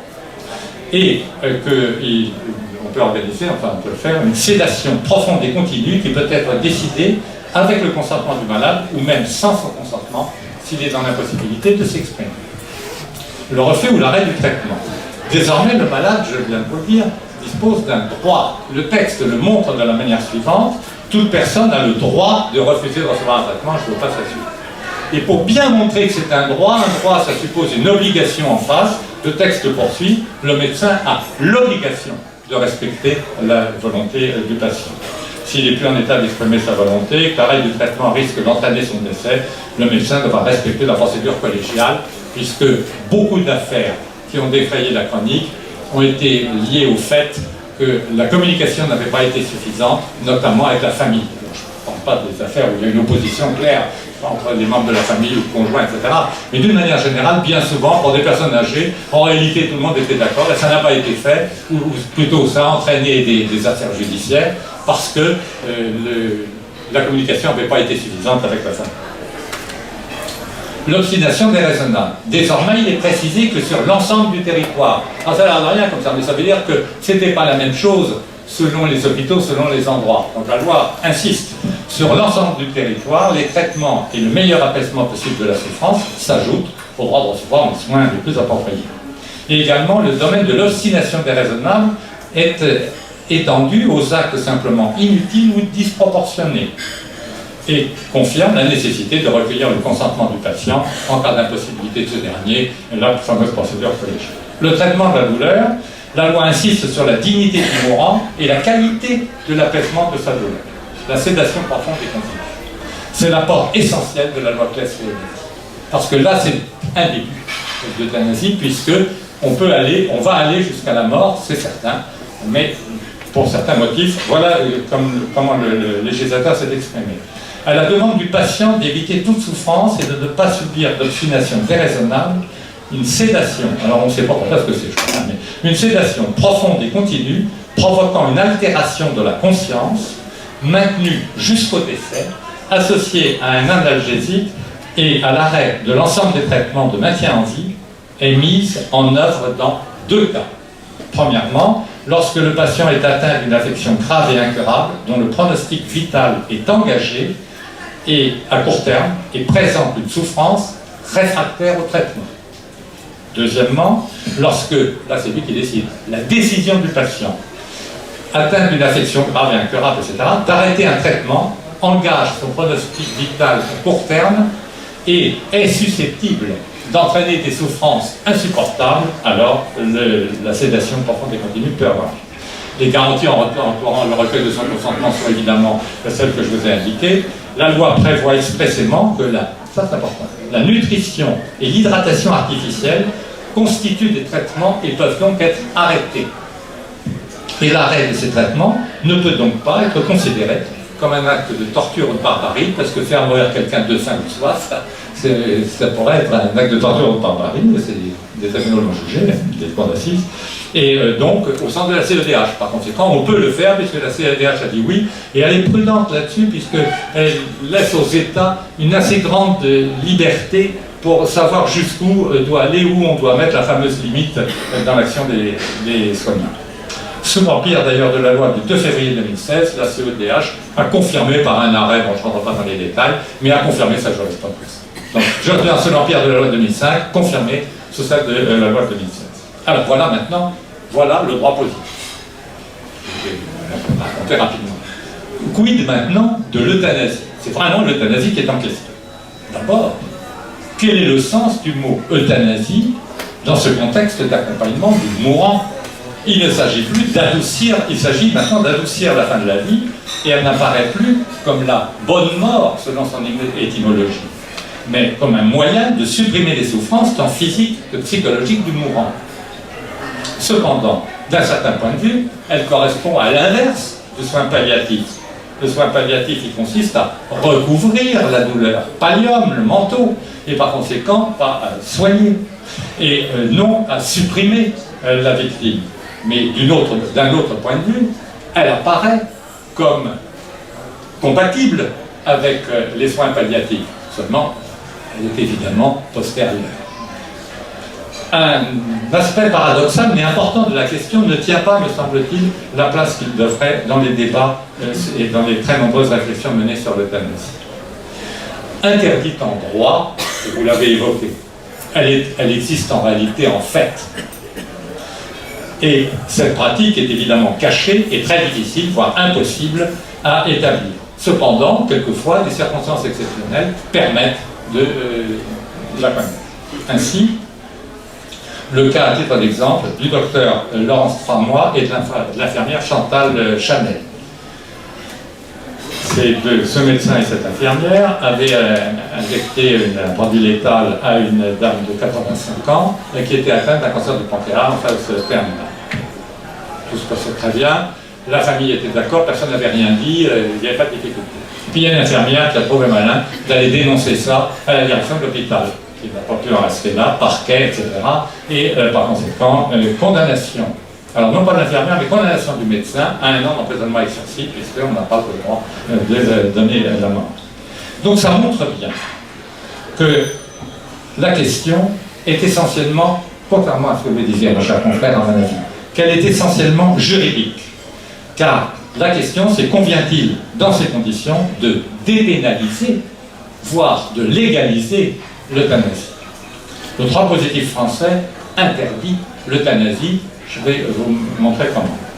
D'abord, le serment d'Hippocrate, qui est prêté par les nouveaux étudiants en médecine, enfin les nouveaux médecins, pardon, et qui est repris dans le code de l'odontologie et qui comporte les obligations suivantes. Je ferai tout pour soulager les souffrances, je ne prolongerai pas abusivement les agonies, je ne provoquerai jamais la mort délibérément. Le code de déontologie médicale, l'article 38, dit pratiquement la même chose. Le médecin doit accompagner le mourant jusqu'à ses derniers moments, assurer par des soins et mesures appropriées la qualité d'une vie qui prend fin, sauvegarder, en effet, la dignité du malade et réconforter son entourage. Il n'a pas le droit de provoquer délibérément la mort.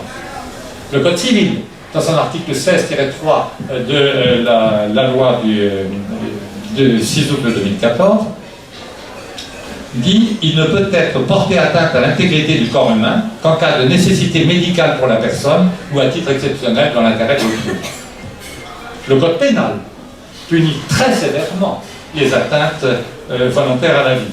Le fait de donner volontairement la mort, un meurtre, qui est puni de la réclusion criminelle pour une durée de 30 années.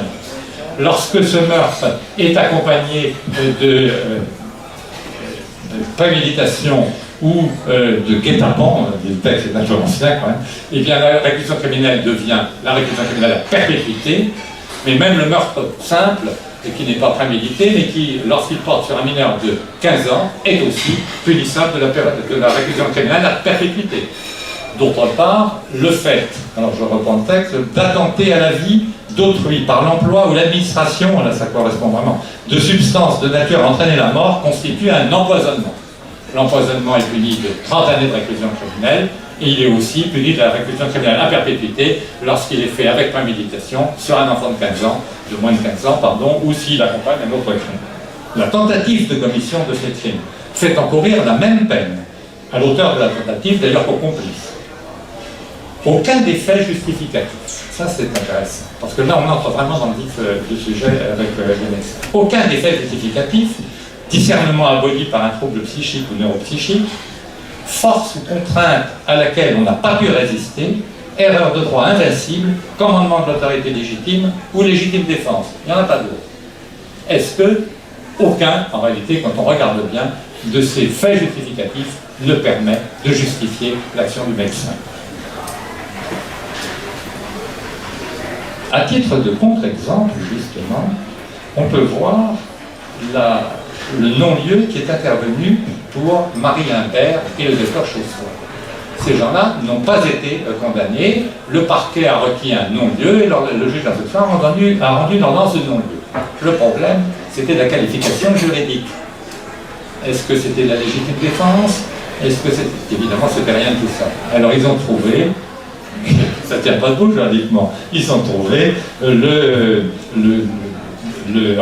la force ou la contrainte à laquelle on peut résister. Et il s'agissait d'une contrainte médiatique. C'est bien que le pouvoir de la presse est énorme, mais enfin on arrive encore à résister, surtout quand on est médecin, pour pouvoir que oui, enfin, on peut quand même peut-être faire des efforts et y arriver. Donc vous voyez, voilà. Il n'y avait pas en réalité de manière de s'en sortir juridiquement, sauf à tordre le sens d'un texte. Tout crime suppose 3 éléments, légal, matériel et intentionnel. Le mobile n'a aucune influence sur l'existence de l'infraction. Ça, c'est important. En effet, l'euthanasie, c'est évidemment une euthanasie humanitaire, c'est pas bien sûr. Ah oui, mais du point de vue du droit, peu importe le mobile. Le mobile, il est intéressant simplement pour mesurer la peine une fois que l'infraction a été constatée par la juridiction. Mais elle n'entre pas dans la qualification de l'infraction. Il en va de même du consentement de la victime, puisque en matière d'euthanasie, ce qui nous intéresse, évidemment, la victime est d'accord. Eh bien, ça aussi, c'est impuissant d'écrire l'infraction. D'ailleurs, sauf exception concernant un autre domaine, ni la victime qui s'est constituée partie civile, ni le ministère public qui a déclenché des poursuites ne peuvent revenir sur cela. Il faut venir jusqu'au jugement, et à ce moment-là, la juridiction de jugement décidera. Contrairement à l'affirmation du président de l'Association du droit de mourir dans la dignité, selon laquelle la loi Leonetti a été faite par des médecins pour des médecins, il me semble que la législation actuelle apparaît parfaitement inadaptée à notre situation. Et elle paraît d'autant plus inadaptée que, évidemment, ce sont les médecins, essentiellement les médecins, il y a des infirmiers aussi, mais c'est d'abord les médecins quand même, qui sont au premier rang dans cette question, et on connaît leur extrême dévouement. Leur protection est évidemment une nécessité, mais cette protection peut-elle se faire au détriment du droit à la vie? La même question se pose relativement au droit de mourir dans la dignité, expression souvent utilisée pour désigner l'euthanasie. Par ailleurs, les progrès fulgurants en matière biologique ont amené les pouvoirs publics à légiférer et à ouvrir régulièrement des débats sur ces questions auxquelles Pour le dernier débat, elle a ajouté la demande d'aide médicale à mourir. Le 6 décembre 2017, le Premier ministre a demandé au Conseil d'État un avis sur la question pour préparer cette modification de la loi bioéthique dans le cadrage juridique du réexamen de la loi relative à la bioéthique, avec le texte suivant. Le Premier ministre demande au Conseil d'État d'examiner les droits des malades et des personnes en fin de vie et l'adéquation de la loi actuelle avec les attentes sociétales, notamment la demande d'une aide médicale à mourir. Le vif débat entre opposants de l'euthanasie et favorables et partisans a été relancé en 2018 par la proposition de loi de 156 parlementaires dirigée par de la République en marche, menée par le député Touraine. Et la publication le 10 avril 2018 du rapport du Conseil économique, social et environnemental. Le Comité consultatif national d'éthique a publié le 25 septembre 2018 un avis qui conclut notamment qu'il ne peut être envisagé de faire évoluer la loi avant qu'elle n'ait été effectué un travail de recherche des situations dites exceptionnelles afin de vérifier si elles ne peuvent pas être traitées de manière satisfaisante par une pleine application de la loi actuelle. On le comprend bien, l'autre loi n'a que 2 ans. En 2 ans, on sait bien qu'il faut un peu plus de temps pour vraiment prendre la mesure d'une loi. Mais le CCNE ajoute que s'il y a besoin, alors on le fera, mais à condition de ne pas autoriser, de respecter le droit à la vie. La prudence, donc, paraît s'imposer. L'évolution me paraît discutée. Alors il est intéressant de constater qu'en France, l'admission de l'euthanasie interviendrait, je ne sais pas si elle interviendra ou pas, mais après l'abolition de la peine de mort. Les exemples de législation des 4 pays en Europe qui acceptent, ce sont essentiellement le Benelux et la Suisse. Enfin, et les 4 États des États-Unis, l'Oregon, l'État de Washington, le Montana et le Vermont. Ces États ont soit admis le suicide assisté, soit carrément admis franchement l'euthanasie. Et évidemment, ça a nourri l'argumentation et l'argumentaire des gens des demandes de l'euthanasie en droit français. Seulement, en France, non seulement le médecin comme l'aidant ne doivent pas provoquer délibérément la mort, mais ils doivent s'abstenir de commettre les infractions précitées, que je vous ai indiquées tout à l'heure, mais en plus, ils doivent, comme toute personne, porter assistance à une personne en danger. Et s'ils ne le font pas, leur mission volontaire de porter secours est punissable de 5 ans d'emprisonnement et de 75 000 € d'amende. Alors, le suicide, même si étymologiquement c'est le meurtre qu'adhérer suit de soi-même, n'est plus une infraction punissable depuis la Révolution française. L'esclave qui appartenait à son maître, ou le serf sur lequel le suzerain avait le droit de vie et de mort, commettait une infraction, se suicida. En droit moderne, aujourd'hui, on dirait que l'action publique se trouve éteinte par le décès de l'autre. Le suicide n'est ni un crime ni un délit, on ne saurait poursuivre pour complicité au suicide, ce que nous dit Robert Badinter. La tentative de suicide n'est pas incriminée, mais la provocation au suicide l'est. Elle a fait l'objet d'une infraction particulière, ainsi que la propagande ou la publicité en faveur des moyens de se donner la mort. Vous vous en souvenez peut-être de tout le débat qu'il y a eu après cet ouvrage qui avait été publié et qui s'appelait « Suicide mode d'emploi » et qu'on a retrouvé au chevet d'un certain nombre d'adolescents qui s'étaient suicidés. La question paraît se poser extrêmement différemment en ce qui concerne le suicide assisté, lorsqu'il concerne des personnes majeures, pleinement conscientes, atteintes d'une maladie incurable et mortelle à brève échéance. Les débats sur l'éventuelle modification de la législation française révèlent une opposition entre l'individu et la société. Le premier invoque la liberté et l'absence d'action nuisible à la société. Je fais ce que j'ai envie de faire dès lors que je n'atteins pas le droit d'autrui. La seconde invoque la suprématie de la dignité humaine, la suprématie de la vie, premier motif, premier principe de société, et l'absence de liberté totale déjà dans le droit sur son corps. Regardez les différentes conditions pour l'IVG, le prélèvement d'organes, la participation à la recherche médicale, le don de gamètes, et encore maintenant, on ne sait pas, puisque c'est en discussion, la question de la gestion pour autrui. Car ce n'est pas la vie qui est sacrée, mais c'est l'homme, nous dit le professeur Rico. Cependant, le concept de dignité apparaît relatif et variable selon les lieux et surtout selon les époques. L'éthique, qui doit évidemment guider. Le législateur impose des devoirs, ou la religion, je ne sais pas, et à la conscience des êtres humains. Le droit impose des obligations ou des interdictions dont la violation entraîne des sanctions auxquelles la morale ou l'éthique sont étrangères. Le principe de l'autorisation par voie de dépénalisation, voire de légalisation de l'euthanasie, relève d'abord de l'éthique et seulement ensuite du droit. C'est dans cet exercice entre les deux que se situe l'action médicale, notamment celle des services de réanimation et de soins palliatifs. Une évolution dans cette direction soulagerait le fardeau des équipes soignantes, mais la possibilité de dérive imposerait de strictes conditions. Ainsi, l'actuelle clandestinité ne disparaîtrait pas totalement à cause de l'appréciation factuelle nécessaire des conditions. L'euthanasie, en plus, il y aurait un danger de glissement qui a été dénoncé par plusieurs auteurs, de l'euthanasie agonique vers l'euthanasie utilitaire.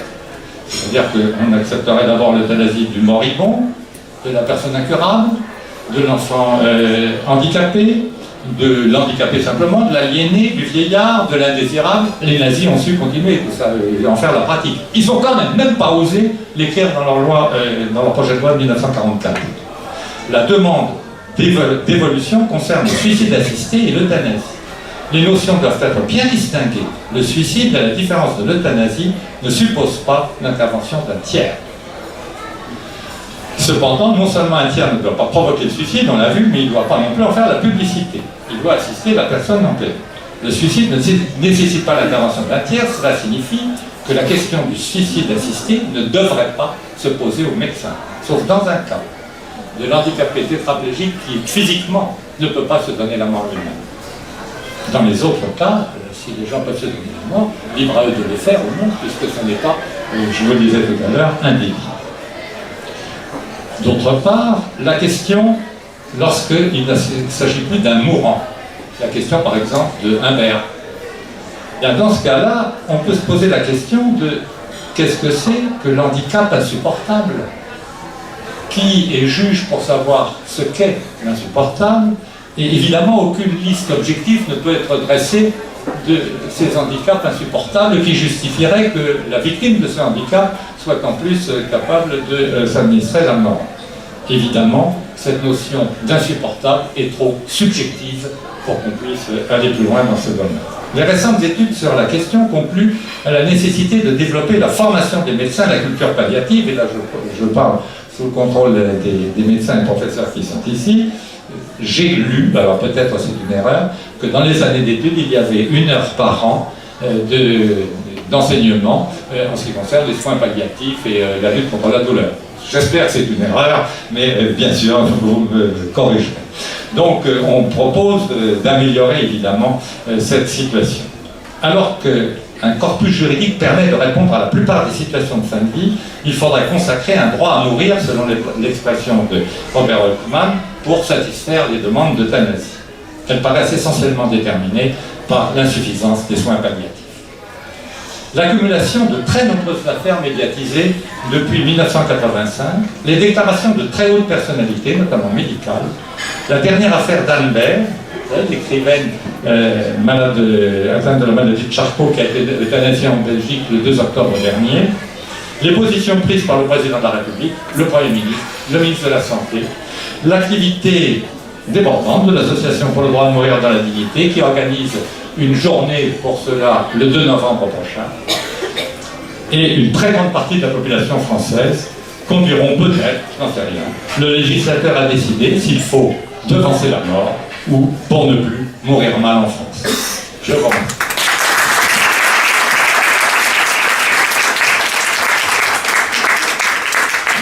Merci pour ce survol très complet et très profond.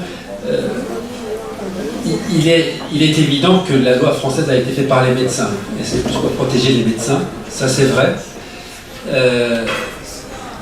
Quand vous prenez, pour aller un peu dans votre sens, le cas de l'État de Régnault, qui a plus mis l'accent sur la volonté de l'individu et éventuellement l'assistance à l'individu. Après, l'individu, Heidegger, est libre de disposer ou pas disposer. Vous l'avez dit, le suicide n'est pas un crime, un délit. Et l'expérience de l'État d'Oregon m'a paru assez intéressante à cet égard, car 10 ans après avoir lancé la loi, qui consiste à enregistrer le désir de malade atteint d'une maladie incurable, de lui donner l'autorisation à ce qu'il passe à l'acte lui-même, c'est-à-dire ce caractère d'activité d'euthanasie est transféré du médecin vers le malade. Autrement, oui, avec un cocktail qui est confié, et même, éventuellement, il a la possibilité de faire appel à des associations d'assistance des malades pour, au moment, il veut passer à l'acte. 10 ans après, le force a été de constater que moins de 50% des individus qui avaient émis le souhait passaient effectivement à l'acte. Ceci a introduit, à mon sens, la complexité de l'affaire et le caractère changeant d'un désir même de mettre fin à la vie. À ce titre, comme l'expérience est unique, il n'y a pas de retour en arrière. Donc, en effet, nous sommes d'accord, nous ne pouvons pas légiférer et autoriser à ce qu'un médecin soit effectivement l'aide à l'abrogation de la vie. Donc, autrement dit, si on évacue en mettant le suicide assisté est évacué du débat, on ne traite pas de ce sujet, que la maladie incurable, le mourant en fait qui est en agonie, il est de devoir du médecin de l'assister, pas de problème. Sur cette zone grise intermédiaire, et c'est là où le débat est effectivement assez criant et difficile, je pense, en tout cas de mon expérience de médecin, j'ai vu plus d'une fois des mourants changeant d'avis. Et à ce titre, je pense qu'on ne peut pas tout légiférer. Et là, on ouvre le débat pour les peut-être 10-15 minutes que nous avons devant nous. Si vous aviez des questions au panel, que ce soit sur l'aspect juridique, religieux, éthique, philosophique ou médical. Juste pour compléter ce que vous disiez, monsieur le professeur, je crois que la Suisse s'est inspirée de l'Oregon et que, alors il y a, mais pourquoi on permet ou on dit que c'est le médecin qui doit prescrire parce que là, quand même, il entre un peu dans... un peu. Alors qu'on comprend très bien que pour la sédation profonde, là, il s'agit de mettre fin d'abord à la douleur, même si malheureusement, ça réduit la douleur.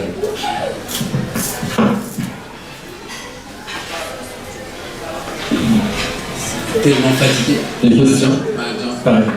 Je voulais poser une remarque. Merci à tous, c'était passionnant, intéressant. Évidemment, ça soulève énormément de questions, mais je vais en poser une parce que sinon je vais lister 25 questions là sur ma petite feuille.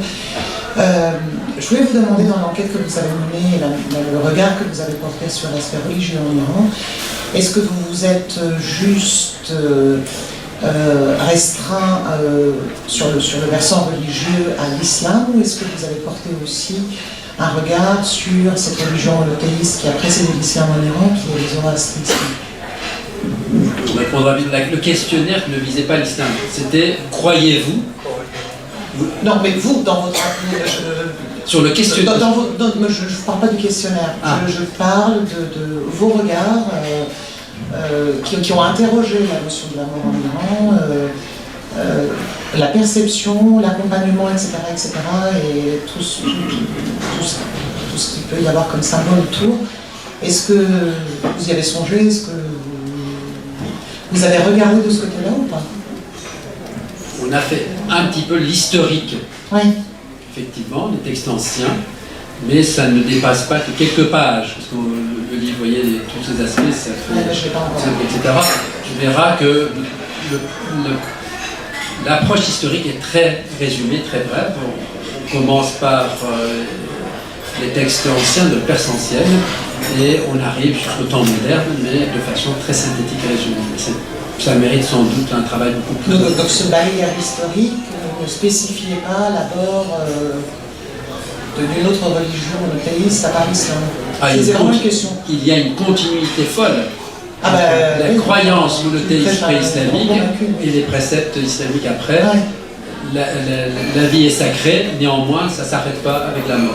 Il y a une vie continue. Moment. Merci. Merci encore pour ce débat très passionnant. Je voulais savoir, en Iran, alors, vous avez interrogé quelques médecins, c'est quoi la pratique là dans la vraie vie? Catastrophe. J'aurais espéré qu'on ne me pose pas cette question. On a interrogé les médecins, il y a comme toujours en Iran, il y a le meilleur et le pire, il y a tout et son contraire. Vous avez des médecins très dévoués qui accompagnent les malades jusqu'au bout. Vous avez les médecins qui, dès lors la maladie est incurable, donc c'est un abandon avéré, caractérisé, et c'est laissé au bon vouloir des autres membres de l'équipe soignante, aides-soignantes, infirmières, et parfois même des membres de la famille. Comme l'expression que j'ai prise, c'est des malades abandonnés dans l'intimité des institutions de soins, dans leur solitude, parfois individuelle, parfois familiale. Et là, il y a vraiment, vous pouvez imaginer tous les cas de figure. J'ai tout vu, tout entendu. Des familles qui se ruinent pensant que vraiment en mettant de l'argent, on peut sauver leur père, leur mère, leur grand-père, etc. Jusqu'aux familles qui estiment que de toute façon, dès lors où le corps médical a déclaré forfait, il est inutile d'aller au-delà. Et même, à quoi bon d'aller voir ce que veut le mourant, et moyennant quelques économies, là, près d'une infirmière, là, une aide-soignante, effectivement, procéder à l'euthanasie. C'est ce vide qui nous a poussé à écrire ce livre pour qu'il y ait un débat. Les Iraniens ont une fâcheuse habitude d'occulter, cacher la couverture et ne pas en parler. On a dit c'est un tabou. Et au niveau soins palliatifs, pareil? Ça commence, mais ça commence comme toujours avec une très mauvaise gestion des universités et dans, je ne sais pas si Noza partage mon avis, dans une grande indifférence des acteurs médicaux. Je peux juste poser une... Pardon, je vais arrêter. Est-ce que tu penses réellement qu'on meurt... c'est pire de mourir en Iran qu'en France? Quand tu as une maladie incurable, non mais on connaît les pratiques respectives, j'ai beaucoup accompagné des malades en fin de vie pendant 28 ans à l'hôpital, donc je ne suis pas sûre que malgré tout ce dont on dispose comme dispositif X et Y, d'ailleurs votre brillante exposé le montrait assez bien, à quel point, je veux dire, c'est des textes, effectivement, qui résolvent. Mais moi, je me range vraiment du côté de la village. Je pense que légiférer ne répondra pas. Vous disiez que c'est une affaire trop subjective, c'est juste une affaire humaine, donc par définition, elle ne peut être que subjective. Et je ne pense pas que la froideur législative puisse répondre à cette affaire autant humaine que par définition non subjective. Pour exemple, vous avez évoqué l'affaire Imbert. Il y a l'autre affaire, le nom de ce pauvre jeune homme m'échappe, mais qui a mené... Lambert, oui, enfin, qui n'est pas encore décidé, n'est-ce pas? C'est pas définitivement jugé encore. Oui, mais ça fait des années, c'est la CNDH, oui, etc., comme quoi, même quand il y a des lois, les choses ne sont pas nécessairement plus douces. Donc je reviens sur ma question initiale. Alors, je me garderai, c'est très difficile déjà, de porter un jugement, parce que l'affaire est très complexe, et encore moins d'un jugement ou de jugement comparatif entre ce qui se pratique. C'est une question d'observation, c'est pas une question de jugement. L'observation est que mourir est difficile. Et mourir est de plus en plus difficile dans la vie moderne. La vie peut-être pré-moderne, donner une mort plus paisible, mais également, c'est parce que les affaires sont complexes et bien évidemment on est toujours frappé par les exceptions et les caricatures. Les affaires qu'on évoque, c'est des affaires de caricature médiatisées. Moi, ce qui me préoccupe, c'est le commun des mortels. C'est le gros de la population. Il faut à la fois régulariser, c'est-à-dire, vous l'avez évoqué, il faut l'éducation, la formation, etc. C'est important. Et ceci n'est pas que l'affaire des facultés de médecine. C'est l'affaire des citoyens et la conception qu'on a de la vie et de la mort, et comment le fait que, moi, c'est simple, j'étais petit, je voyais mes parents mourir à la maison. Aujourd'hui, il n'y a quasiment plus. Dans mon expérience, dans ma vie professionnelle, j'ai pu organiser uniquement 3 décès à domicile. C'est peu. Pourtant, des décès, j'en ai vu. Et 3 décès à domicile, et il a fallu quand même batailler beaucoup, parce que c'était le désir du mourant de mourir à la maison. Et c'est très compliqué pour l'entourage, c'est très compliqué pour les enfants, c'est très compliqué quand on habite au 7e étage et qu'il faut mourir, ne serait-ce que l'utilisation de l'ascenseur en permanence, etc. La vie moderne a rendu la mort compliquée. C'est pour ça que porter un jugement n'appelle pas uniquement l'aspect moral, éthique, mais également l'organisation de la vie a rendu la vie difficile. C'est compliqué, je ne vais pas vous laisser la parole, mais je pense que le sujet est tabou en Iran. Certainement, le sujet aussi est très tabou en France. Pardon.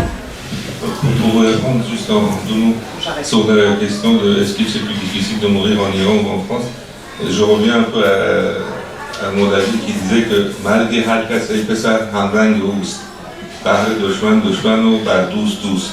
c'est pas fonction de mourir en Iran ou en France qui était en débat ce soir, c'était comment réagir vis-à-vis de quelqu'un qui... on a 2 positions, c'est en tant que médecin, en tant qu'homme. En tant que médecin, qu'est-ce que vous répondez à quelqu'un qui pose cette question? Et en tant que personne, comment vous réagissez avec un proche qui est dans cette situation? Et je ne pense pas que ça soit différent entre la France ou l'Iran. La seule différence, à mon avis, et c'est tout le nord de la France, c'est qu'il y a un cadre. Il y a un cadre qui permet de proposer, je suis désolé d'utiliser ce terme-là, une offre pour aider la personne et ne pas se retrouver dans l'inégalité totale. En Iran, comme comme dans tous les pays du monde, cette pratique existe. C'est aussi vieille que la médecine. Moi, quand j'ai commencé la médecine en neurochirurgie, vous voyez tous les jours des accidentés de la route qui arrivent, 20 ans, 25 ans, 30 ans. La famille est extrêmement contente et reconnaissante quand vous faites l'intervention en disant il va rester en vie. 1 mois après, il vous dit vous êtes sûr qu'il va sortir de coma.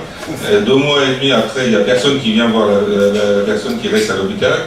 Et 3 mois après, quand vous croisez la famille de temps en temps dans le couloir, ils vous regardent de travers, pourquoi vous l'avez opéré, il est dans un état catastrophique. Donc je pense que maintenant, on peut se poser la question, à l'époque on se posait toute la question en disant il faut tout faire et puis on verra.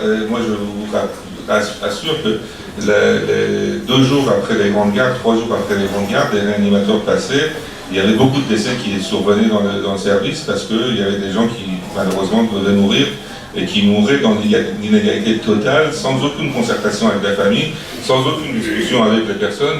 Et donc, comme disait Maître Limeuble, il y avait des affaires qui éclataient dans les médias parce que quelqu'un portait cette affaire-là devant la justice, mais les autres passaient complètement inaperçus. Actuellement, il y a un cadre. Il y a un cadre, il faut vérifier s'il y a un consentement qui a été donné, il y a une discussion, il y a un colloque singulier, il y a une personne de confiance, il y a quand même une évolution qui est extrêmement importante. On ne peut pas dire, moi je ne suis pas en train de dire qu'il faut légiférer en disant qui doit mourir, qui ne doit pas mourir, mais il y a quand même un cadre juridique qui est ouvert, les médecins sont protégés, les familles sont plutôt certains que leurs droits et qu'il y a une discussion quand même qui va avoir lieu, donc ça c'est extrêmement important. Je ne pense pas qu'on peut balayer un travers de main en disant que il faut absolument aucune loi, c'est une discussion très personnelle. Oui, c'est personnel. On est tous, va être confrontés à ce problème-là.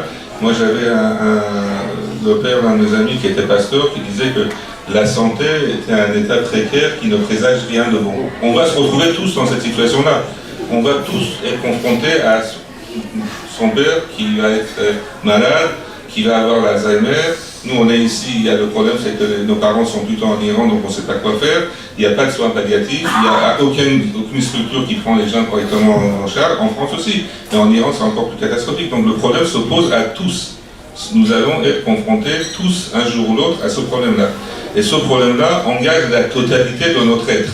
On peut en parler juridiquement, on peut en parler religieusement, on peut en parler sur le plan sociétal, on peut en parler sur le plan personnel et éthique, mais un jour, cette question se posera à nous tous, en disant, alors après, il y a 2 façons différentes de le voir, pour soi-même et pour l'autre. Pour soi-même, on peut accepter toutes les souffrances. Moi, je peux décider, dire, moi, j'accepte toutes les souffrances, acharnez-vous sur moi, faites ce que vous voulez. Et puis, par contre, pour l'autre, non. Pour l'autre, il faut se poser la question, quelle est sa volonté? Et je voulais juste dire 2 mots, c'est d'abord, sur toutes les lois, tous les textes que vous avez cités, il y a le mot délibéré. pour les médecins. C'est-à-dire qu'on donnait la mort de façon délibérée. Ça, je pense que, ne prenez pas mal ce que je vous dis, je n'ai rien à vous apprendre, mais je pense que les mots ont une importance, notamment dans le texte de loi. Quand on dit ne pas donner la mort de façon délibérée, c'est là où le motif intervient. C'est là où on se dit pourquoi on peut faire une sédation profonde, pourquoi on peut soulager la douleur, même en craignant ou en sachant que la morphine à haute dose va avoir des problèmes respiratoires et peut abréger la vie. Donc le mot délibéré est important, donc je pense qu'il faudra en tenir compte. Et puis après, je pense que c'est une question que tout le monde doit se poser, et les directives anticipées sont extrêmement importantes. Merci beaucoup, je suis tout à fait d'accord sur cette idée de délibérer, effectivement. Mais ce que je disais, c'était que le mobile, alors c'est un peu autre chose. Mais bon, je ne vais pas entrer dans le détail. Ce que je voulais surtout vous dire, parce que c'est quelque chose de concret, puisque nous sommes, comme vous l'avez justement dit, M. le professeur, tous des futurs mourants. Et que, par conséquent, c'est peut-être assez important que nous soyons en bonne santé ou pas en bonne santé maintenant, de savoir qu'il y a un site qui est très bien fait, le site du gouvernement français, sur les... vous le connaissez bien sûr, et qui vous donne des exemples et qui vous permet, enfin pas un exemple, il y a un formulaire et qui vous permet de faire savoir quelles sont vos directives anticipées si vous voulez en faire, évidemment, sachant qu'on peut évidemment toujours les modifier à tout instant ou les supprimer si on veut, et également un projet de lettre pour désigner la personne de confiance, qu'on peut aussi annuler, réduire, modifier, etc. Mais ça, je crois que concrètement, c'est important. Vous ouvrez Internet, servicepublic.fr, et puis directive anticipée, etc. Et vous avez tout de suite l'élément. Ça me paraît concrètement quelque chose de très important. Parce que si le décès vous arrive dans un hôpital, puisque pourquoi on décède de l'hôpital maintenant ? Tout simplement parce que quand quelqu'un commence à aller pas bien, vite les urgences, vite on appelle, alors que on sait déjà que ça va peut-être aussi bien que ça. Et puis quand on arrive aux urgences, on dit on a fait tout ce qu'on a pu, et puis ce que vous disiez très exactement, alors là, je suis bien d'accord avec vous, alors qu'en réalité, il faudrait peut-être un petit peu réfléchir à ce moment-là, et là, pour le coup, la religion peut peut-être nous y aider, et réfléchir un peu à ce moment-là et se dire non, bon, ok, j'ai compris, c'est fini, vous allez me faire la sédation, machin, mais je vais rentrer chez moi tranquillement avec les miens autour, etc. Et il y a de plus en plus, je ne sais pas si vous le constatez, une demande de gens de finir leur vie chez eux, au milieu des leurs, etc.